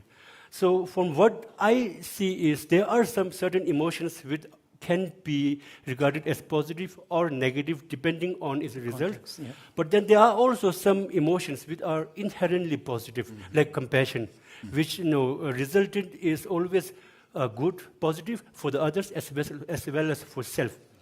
So integrating these together is more fun when teaching to the class. Robin, I would say, because we've had conversations about this before, that a lot of cognitive neuroscience and psychology for a long time was focusing on the negative. And so I would love your perspective of sort of where the field's heading, like whether there's more space now to sort of focus across this landscape and maybe even in the neutral, which can be so important for regulation. So historically, most of psychology, I think, is focused on, when I say psychology, I'm talking about kind of in a Euro-American academic sense, is focused on negative emotions. And I think rightfully so. Depression, anxiety, are real problems in society, and I think psychology has devoted a lot of time to that. But starting in the 90s, and I would say this was really driven in part by conversations that His Holiness had with academic scientists through Mind and Life, there was a real burst of academic investigations on positive emotion. And I think that's an incredible example of how contemplative traditions, and His Holiness in particular, really moved the needle in important ways, in important directions of the study of human well-being and human flourishing. And now at this point, it's one of the predominant areas in the field of psychology, is this focus on positive emotion, human flourishing, and human well-being. And I just want to give a recognition to the incredible impact that His Holiness has had on the field of academic science. I think also, I don't know if we'll come to this, but one of the things that I've been very moved by in my own study of emotion, in spending time in the monastic science, monastic communities, is my typical perspective of positive and negative emotions has been really reorganized. In kind of Euro-American perspectives, pleasure is considered to be the pinnacle of positive emotion. And on our money in America is life, liberty, and the pursuit of happiness. And through conversations with, over the years, now 7 years that I've been working so closely in ETSI, I've had these moments where shame is seen as a positive emotion and pride is seen as a negative emotion. And that really reorganizes for me, and that's deeply impacted my perspective as an emotion scientist, to show the relativity of positive and negative, that it really depends on the context with which the mind is in and how it interprets those physiology or these kind of feeling states. I love Geshe Sangpo's perspective. It depends on the intention of what the emotion is about. So if shame is a teacher, that's a beautiful reframe, that shame becomes an opportunity for personal growth as opposed to something to avoid and move away from. Or if pride is seen as kind of, a negative emotion, that's an incredible reframe to move towards a much more compassionate, holistic, and dependent perspective. And so this, I think, goes to the slide that Geshe Sangpo showed of how, and I showed it as well, this kind of, the way we appraise emotions, I think, are really important in how we frame them as positive or negative. And I see positive and negative as a very relative perspective at this point in time. And I'm deeply grateful to the Buddhist community and your community for really helping me kind of reorganize how I view emotions from simple good versus bad, pleasure, pain, to how do these states actually help facilitate a better world. And sometimes really challenging emotions become the exact thing we need in the moment to facilitate our own psycho-spiritual development. Great. So that brings me to sort of think about, you brought up the idea of appraisal. Yeah. And that's definitely a huge part of the Buddhist training. And there's also this idea in sort of the scientific literature of emotion regulation. Mm-hmm. So let's talk a little bit about emotion regulation. Just want to sort of briefly define. Yeah. So, first of all, I'll clearly define a little bit more of a term, and I probably should have done this at the beginning. And Ragpa, I think, made the perfect point. Emotions are typically viewed as very fast. So they're in kind of academic worlds, not to say that's right or wrong, it's just, emotions are momentary responses to internal or external stimuli. Feelings are typically defined as lasting minutes to hours, kind of a more extended feeling state. Moods are hours to days to weeks. So and I'm not saying this is right or wrong, but in my world, if you're talking about emotion, you're talking very fast. Feelings are a little bit more longer, and moods tend to be, weeks to months. Balancing the generation of emotion is the recognition that we're always looking for that optimal kind of emotional feeling state to navigate the world we find ourselves in. And so emotion regulation simply means the mind's capacity to increase, decrease, or maintain a particular emotion to best navigate the situation we find ourselves in. And that's typically what's the word I'm looking for? That's typically kind of initiated more by those cortical, the prefrontal cortex where the brain, both consciously and unconsciously, is trying to find that optimal sweet spot. So a big part of CBCT, or one component of it, is this like sort of stepping back and recognizing like I need to decide how to respond to this. So can you tell us a little bit about sort of the Buddhist perspective of regulating emotions or just appraising and then coming to a decision? Yes. So from the Buddhist perspective, of course, if you just look through the from the philosophical standpoint, or from the kind of the instructions to handle, cope with afflictive emotions, and most of these teachings, the goal is to really, in secular context, of course, we can say to gain growth, inner kind of flourishing, and for the emotion kind of regulation, and for example, the appraisal. So when we see, so I just tried to give an example how perception, really mistaken perception really give rise to certain kind of the afflictive emotions. So the example given in the textbook is more like in the night, maybe like in the late sort of the evening, if you see the rope coil like the way snakes do, in that very at that very moment when you see it, you just see it as a snake. And that kind of kind of the conception or the perception automatically generate some kind of fear in our mind stream, and just to move back.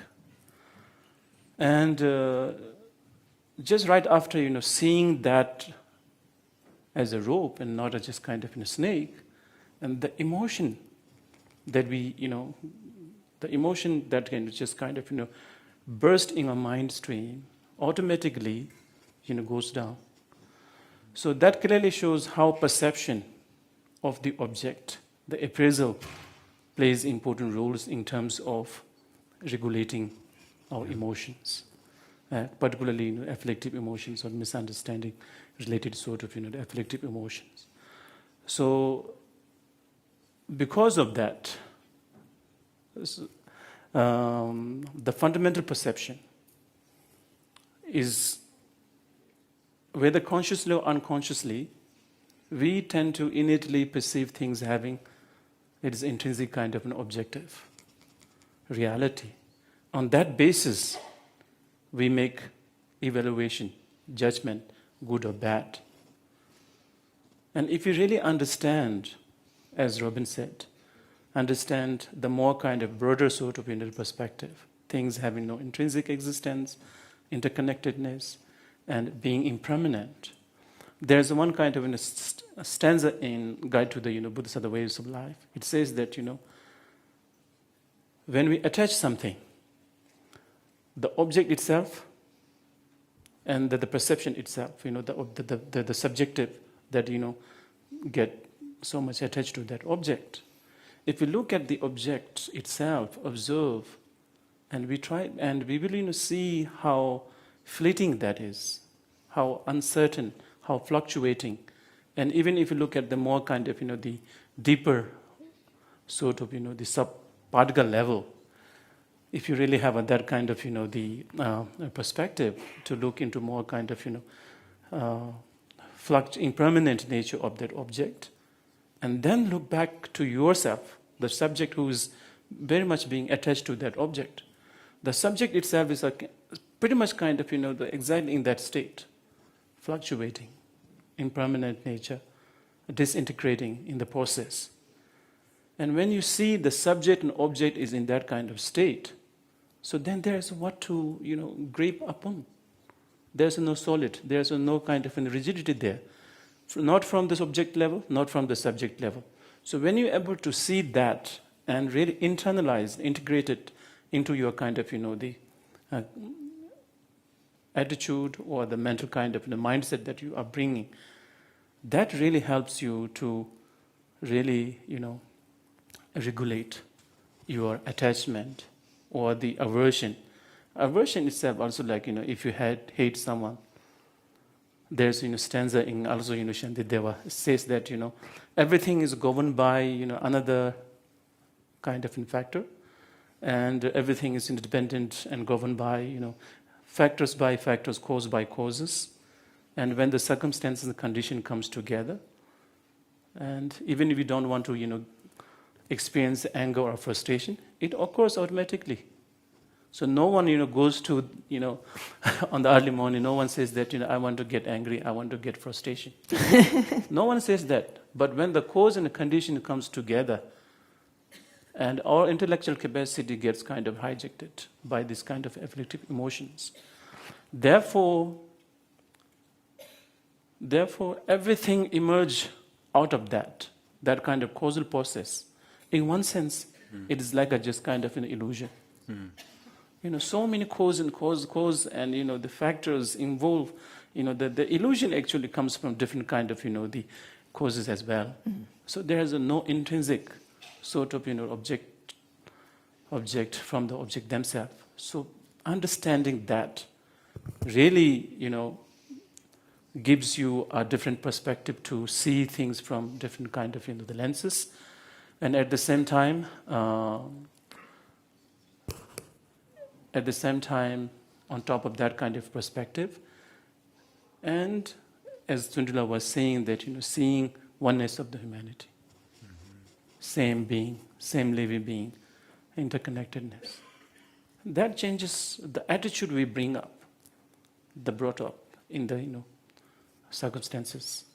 And the mind, it changes on the perceptual level, attribute, the attitude level, and gradually, if you do a repetitive sort of, the practices, then that energy or residue goes down to the deeper level. And as time goes on, the transformation takes place within ourselves. So these, the method are very crucial for us to, handle emotions in a more kind of proper or more kind of effective ways. And then another one thing that, for me, very effective is that, there's the one sort of, quote by, I think, Thich Nhat Hanh. So what he said is that, when someone gives you a hard time, when someone gives you some kind of, the disturbances, at that time, that individual's suffering, that individual is suffocated, that kind of, the distressing sort of emotional distressing kind of, the struggles. At that time, that individual's suffering is spilling over because of, he or she is going through so much. So at that time, what he or she needs is not the punishment, but the care. So you see, when someone, does some kind of, give some hard time, or maybe, give us some kind of, the disturbances, and that someone is going through so much, we will make a very, quick judgment, and we really targeted one single cause or that one. We never think beyond that. What kind of circumstances or what kind of factors, what kind of, the social pressure, or many factors, the many facets of, the circumstances plays shaping, in terms of shaping their kind of a mindset. So if you really able to, look things from that kind of, the angle, then you will be able to really take their, anger more proper way. So you will be more kind of calm and peaceful, more kind of receptive and understanding, and then you can provide whatever help, support you can be, helpful. So this is some kind of thing. I'm sorry. Oh, there's like 300 other people here. I was like totally engrossed. Thank you. Beautiful. That was beautiful. So I think that like seeing the suffering of others brings us to something that came up in the opening session of just the mental health challenges that we're seeing across the world. And so I want to ask a couple of questions of Raghba, actually, in part because I know that you're interested in sort of mental health in the Tibetan community and the masked community and potentially using science to study that. But you were also a Tenzin Gyatso scholar, and you were interacting with many Emory University students. So if you're not aware, Tenzin Gyatso scholars spend 2 years at Emory, do advanced science training, and really amazingly, Emory students really build up a peer network around them to support them and teach them, but the Tenzin Gyatso scholars also give so much back. So in thinking about sort of this emotional suffering of others and being at an American university, what do you think are some of the things that you either brought or sort of lessons that you think would be most helpful for those students? So this is one question that was asked multiple times when we were at Emory, because when we were at Emory, when we go to the school and to the classes, most of the time we go in bunch, like just there, and the students normally see us all in red, and most of the time just smiling and laughing at each other. And some of the students just later on told me that, even though you are taking the exams and things like that, but still, you don't look distressed. So, what is the main reason for you to being so laid back, despite all the taking the assignments and doing everything? One thing that I didn't tell them is that our exams at Emory doesn't matter. Otherwise, that might be a big problem. But anyway, it's the same exam. Like, actually, in the monastery, we take exams, right? And when I told them the Geshe exam, how the process is, especially when how the results are announced, at Emory or in most of the universities in the United States, the results will be emailed to you individually, right? But in the monasteries, the results will be announced in the website, so anyone can see everybody's results. Which subject you are failed, which subject you did good. So when I told them that is our process, then they were really surprised that despite those despite those very strong hard classes, how can you maintain that? So one thing that I normally tell them is has more to do with contentment, and especially in the United States, it's highly individualistic and highly materialistic, right? And from the young age, everyone is a winner. Right. So even if you are the last, you are still a winner. I saw someone giving award for participation, even if you're last. So So everyone, since they are regarded as a winner from the young age, and it's so highly individualistic, they get their goal is very high, so high that they are not able to catch them based on their own ability. But in monasteries, many of them are content. So it is not I don't care about the exam, but everyone studies really hard. But whatever the results they get, they're content with that, because that's how that's the result of their own study. And the exam also is not a true representation of their study. It also has a lot to do with luck.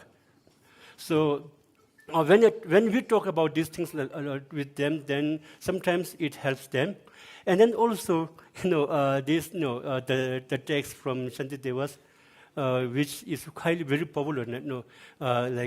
If there's a solution, why worry? If there's no solution, what's the need for worrying? So this is also, if we use this as a personal message, as a personal motivator, it also helps us decrease this. But ultimately, it has to do a lot with contentment and knowing your own ability, and not to have a really high expectation. Maybe just have a good expectation, but not so much high that you cannot catch it. Yeah. And it helps if your exams don't count. Yes. Just so you're aware, we're going to go till 5:30. And at about 5:15, we're going to open it up to questions from the audience.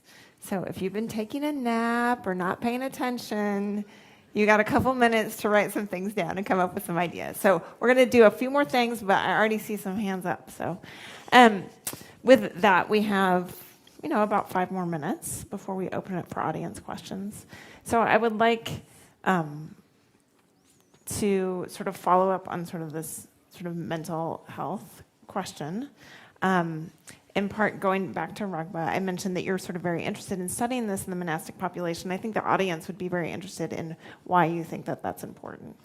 Okay, so one thing is that when I was at Emory, we were assigned to different research groups, and I was assigned to a group where they were doing research on the CBCT's effect, the training of compassion effect on medical professionals.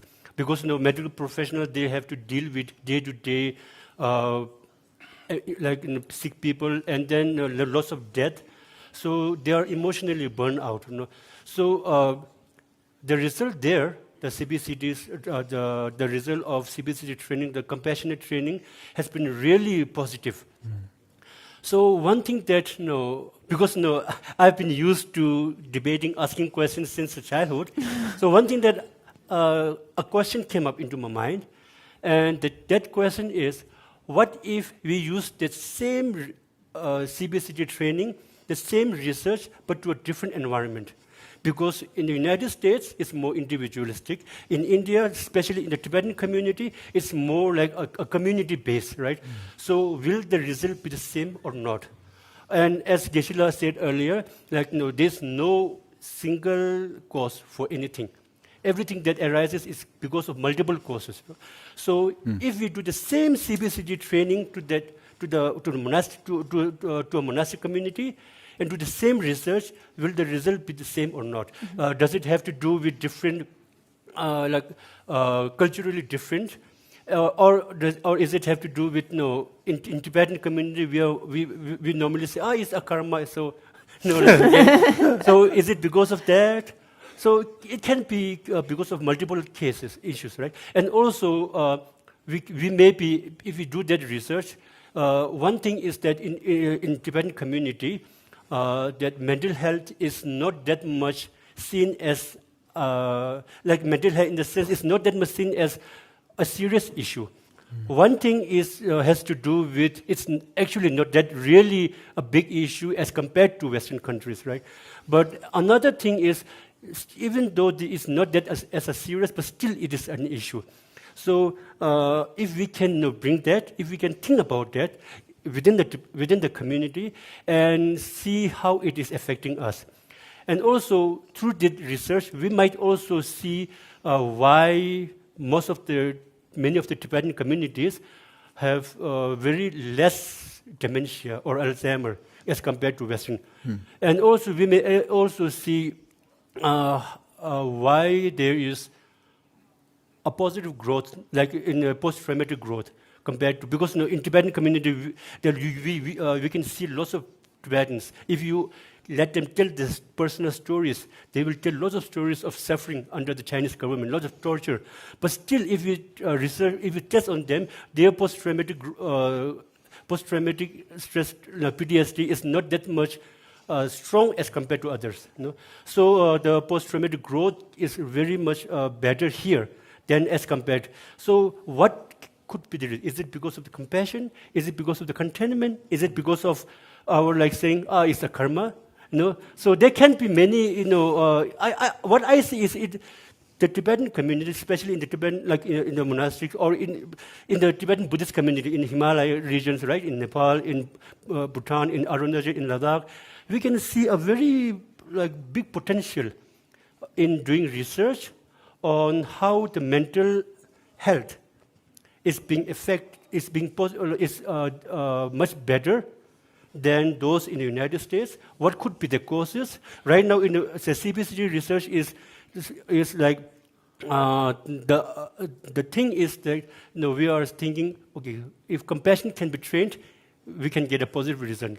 So there can be also other causes, so that we can use this to different communities, different cultures, and then try to get other like courses, like other examples of what can be benefited from the Buddhist teaching, not just compassion, but also many other like course of places for to do some research. So there's one thing that I'm thinking about. Maybe the first step could be maybe do the CBCG research here, training and research in the monastic, and then see what the results are. And if there's a difference, what could be the causes? Nice. So I'm going to ask you one more question, Robin, given that. Why is monastic science going to change the world? There's so many ways to answer that question. I think that why is monastic scientist or monastic science? Oh, you can go either. Okay. I'll give you some flexibility there. Well, I'll say the following. I'll say two things. One of my deep intentions in the work I'm doing with my dear monastic science colleagues is to try to center, in my small way, the contemplative investigation of mind in the monastic community. A lot of it's being led by Euro-American research teams, which is great. But I think we're missing something, and the world is missing something from having this work centered in Europe and in the States. I think that the monastic wisdom traditions bring 2,500 years of depth of investigating the nature of mind in ways that are so profound that I think by facilitating collaborations where the questions are emerging organically from within the monastic community as opposed to kind of in other communities will create questions that we can't even anticipate. And we've already seen this in the ETSI program. I mean, the 8 research projects that are being published in our inaugural ETSI research journal are questions that just are not being asked anywhere else in the world because they're really emerging organically from the monastic community. And I think that fundamentally can change the world. That's truly the spark and spirit of that kind of cross-cultural collaboration and conversation. And so, my deepest intention is can we start to center contemplative science in the monastic community as opposed to elsewhere? And it's not a competition, it's a both and. The second thing I would say is that what monastic science has taught me is going back to this idea that we have more agency over our mental health, how we respond to situations, how we regulate our emotions, how we navigate stressors, than I think we give ourselves credit for. And so, one of the great teachings from the monastic communities that I'm seeing around the world is this idea that well-being is a skill, that it's something that can be practiced and developed and fostered both in the individual level, at the developmental level, in social relationships. And so, those are my two thoughts. The one is that I think by having monastic science emerge from within having contemplative science emerge from the monastic community, there will be questions examined that we don't even know yet, and it's beautiful. And I think we're realizing already that we can train our minds and bodies to be better individuals, more compassionate, and more kind of holistic people. Can I say one thing to that? Yeah. Okay. So it is not just kind of specifically referring to the monastics, in the books by Richard Davidson and Daniel Goleman, the altered trait. In that book, it stated that one question was asked to His Holiness Dalai Lama. The question was that, what will be the next evolution of contemplation, contemplative science? So the responses, coming from His Holiness Dalai Lama was that, in the future, the person being studied and doing the study will be the same and one. Mm-hmm. So the message take from that kind of statement is to move forward this kind of contemplative sort of the research. The person who is doing the research has to be someone who completely embodied this kind of contemplative the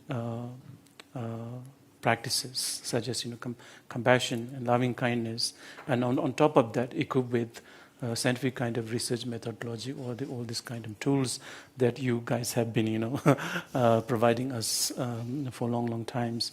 So I think to get the first person and third person kind of, the approach, the second person who is both adept in doing research at the same time being very serious practitioner, and that can come from the the lay community as well as from the monastic community.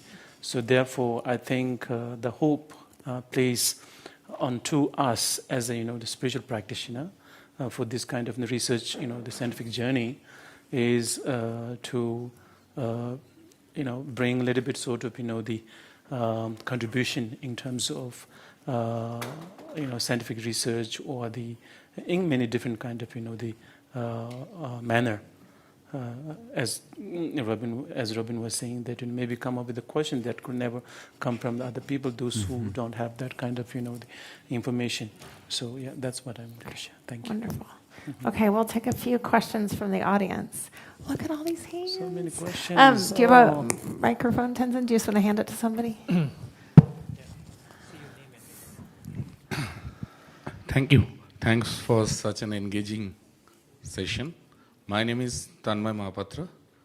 By training, an epidemiologist and a doctor, and I am the research head of Piramal Foundation, where we practice what we learn from you.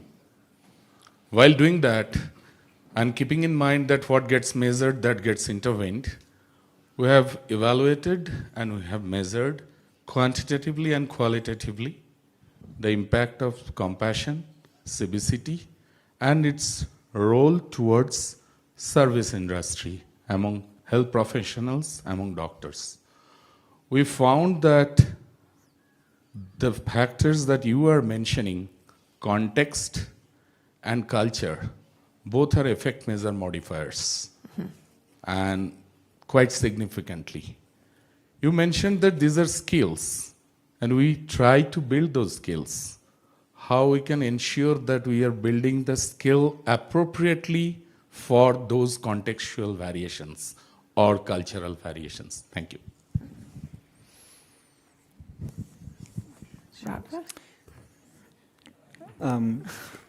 Well, first of all, thanks for the great work you're doing in the world. And one of the deep teachings I've learned from being in the monastic community is context, and realizing that what is one prescription in one environment may not be the ultimate prescription in other environments.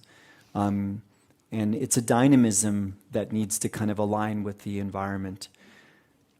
So at the Compassion Center in Emory, there's been a wonderful initiative that Rob and Hannah and others have been spearheading to actually start to look at the effect of CBCT in different environments. So healthcare, education, business, and kind of mental health care are the four domains.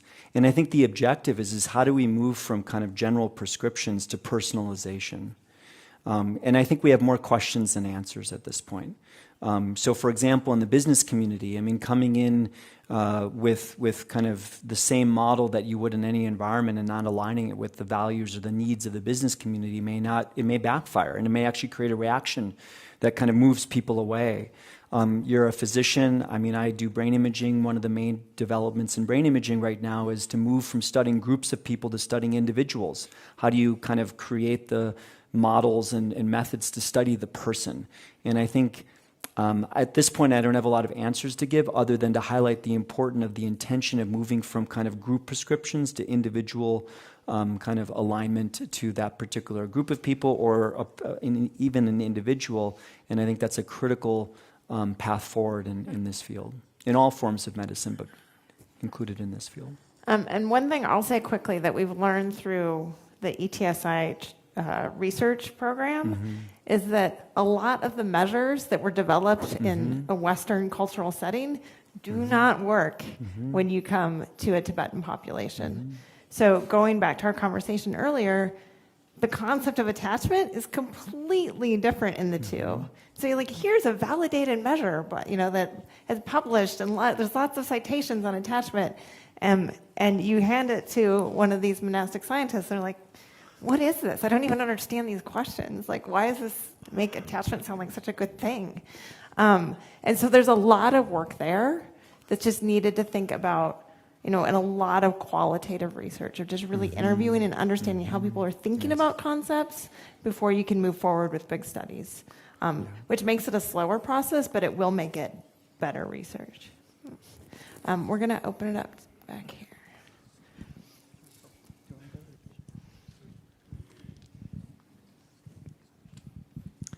Hi, my name is Chase Young. I'm a rising sophomore at Emory University. And I'm here on this trip with Ari and the rest of the Emory students. So Ari got up on stage and in his personal statement, he talked about, kind of how in the Euro-American point of view, we kind of conceptualize bacteria as something that is against us or like the enemy. And so I kind of had a question for the whole panel. How do you guys think the way we engage in cultural dialogue, for example, like metaphor, from a Buddhist perspective and a Euro-American perspective, influences our physical experiences with emotions, and then also how we view them as positive, negative, or neutral? Go Safa.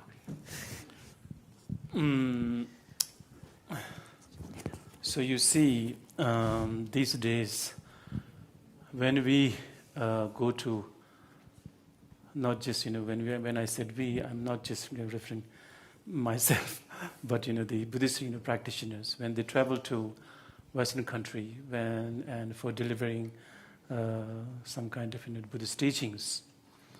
So many of them feel that, we should not teach the way how we do here in our Tibetan communities.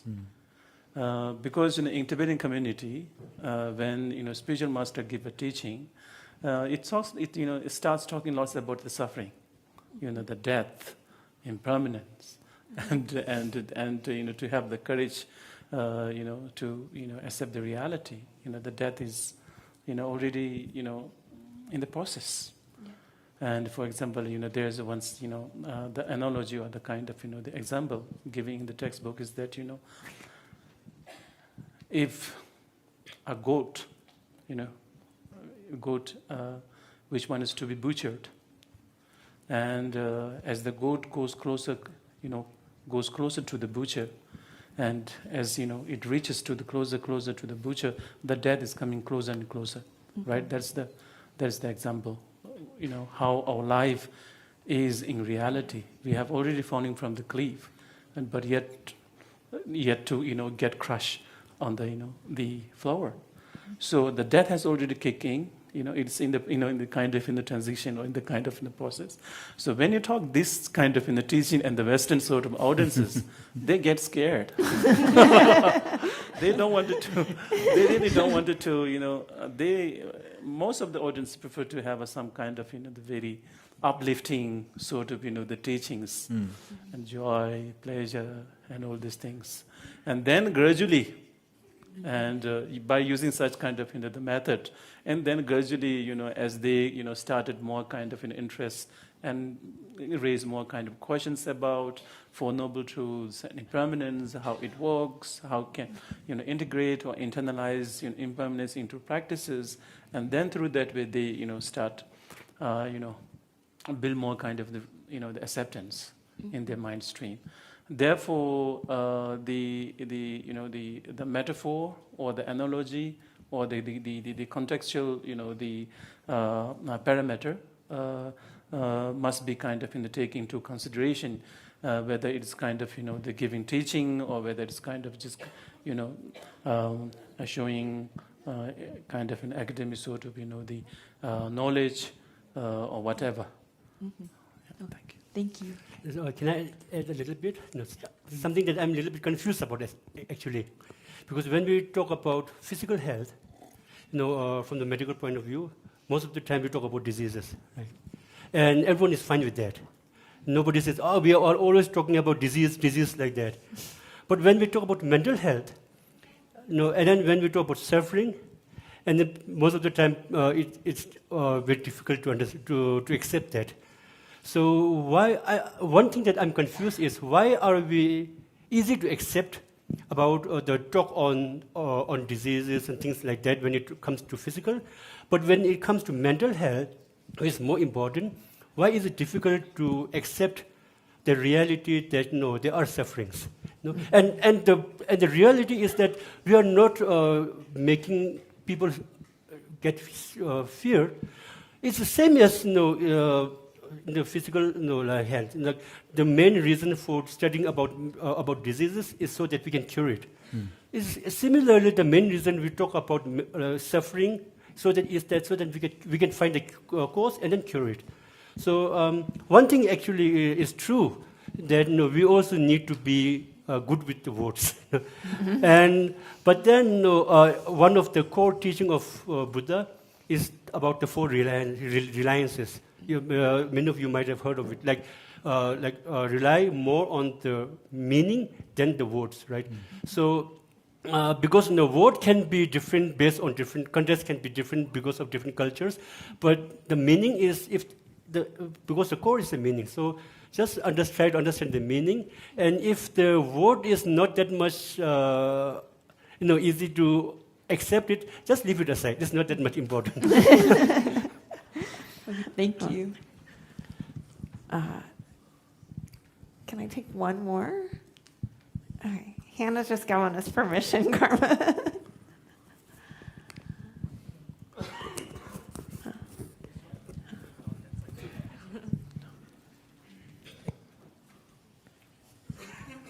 Hi, Dr. Natalie Petahov, with my co-director, Josh Sigama.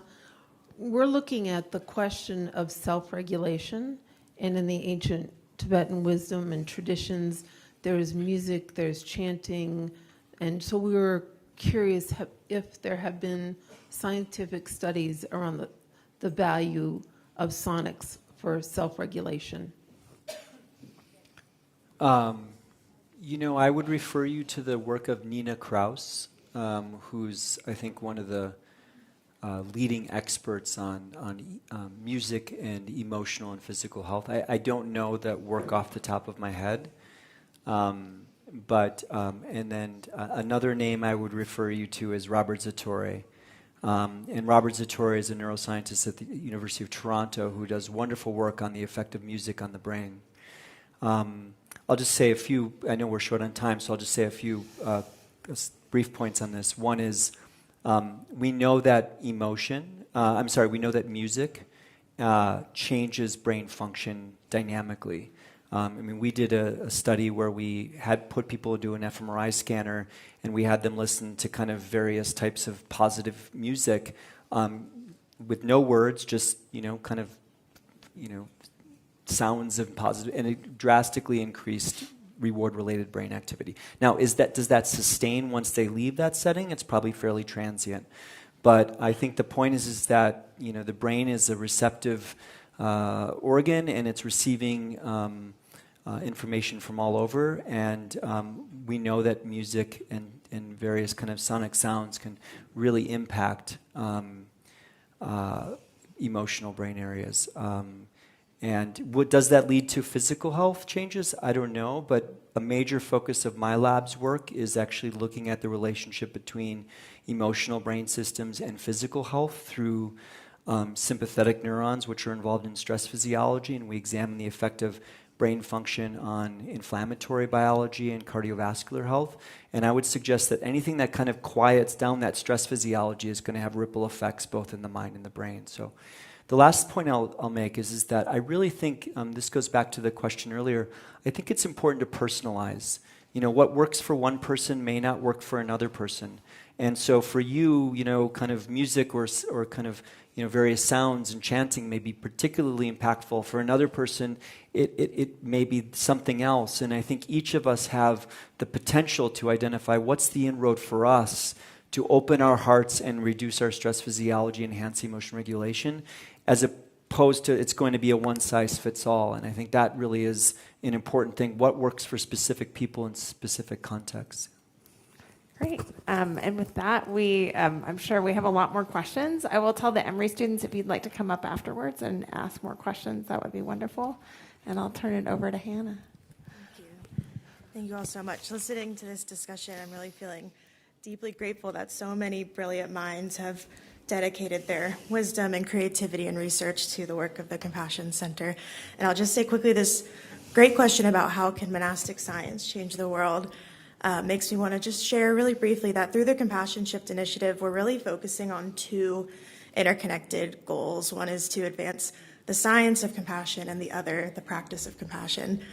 And science and practice are constantly informing each other, and it's through this really innovative bridging of the wisdom from the ancient contemplative traditions that have studied the mind and emotions for millennia with modern science that we can really advance a global culture of compassion. So thank you all so much. I know it's been a long day. Thank you for your continued engagement. We're about to break for dinner. After dinner, we'll return for one final session that I think you'll find very inspiring and hopeful, as you'll hear real stories from our affiliates around the world about how Sea Learning is helping to shape a new generation of young people with greater emotional awareness, ethical discernment, and care for one another. And as Dr. Gerardo encouraged, during dinner, please continue posing these questions we have many scientists in the room, many scholars, and to each other. We hope that that's a fruitful space for connection and curiosity. So please be back in your seats before 6:35. We're going to begin at 6:35, and dinner is in the same place that you had lunch. Thank you all.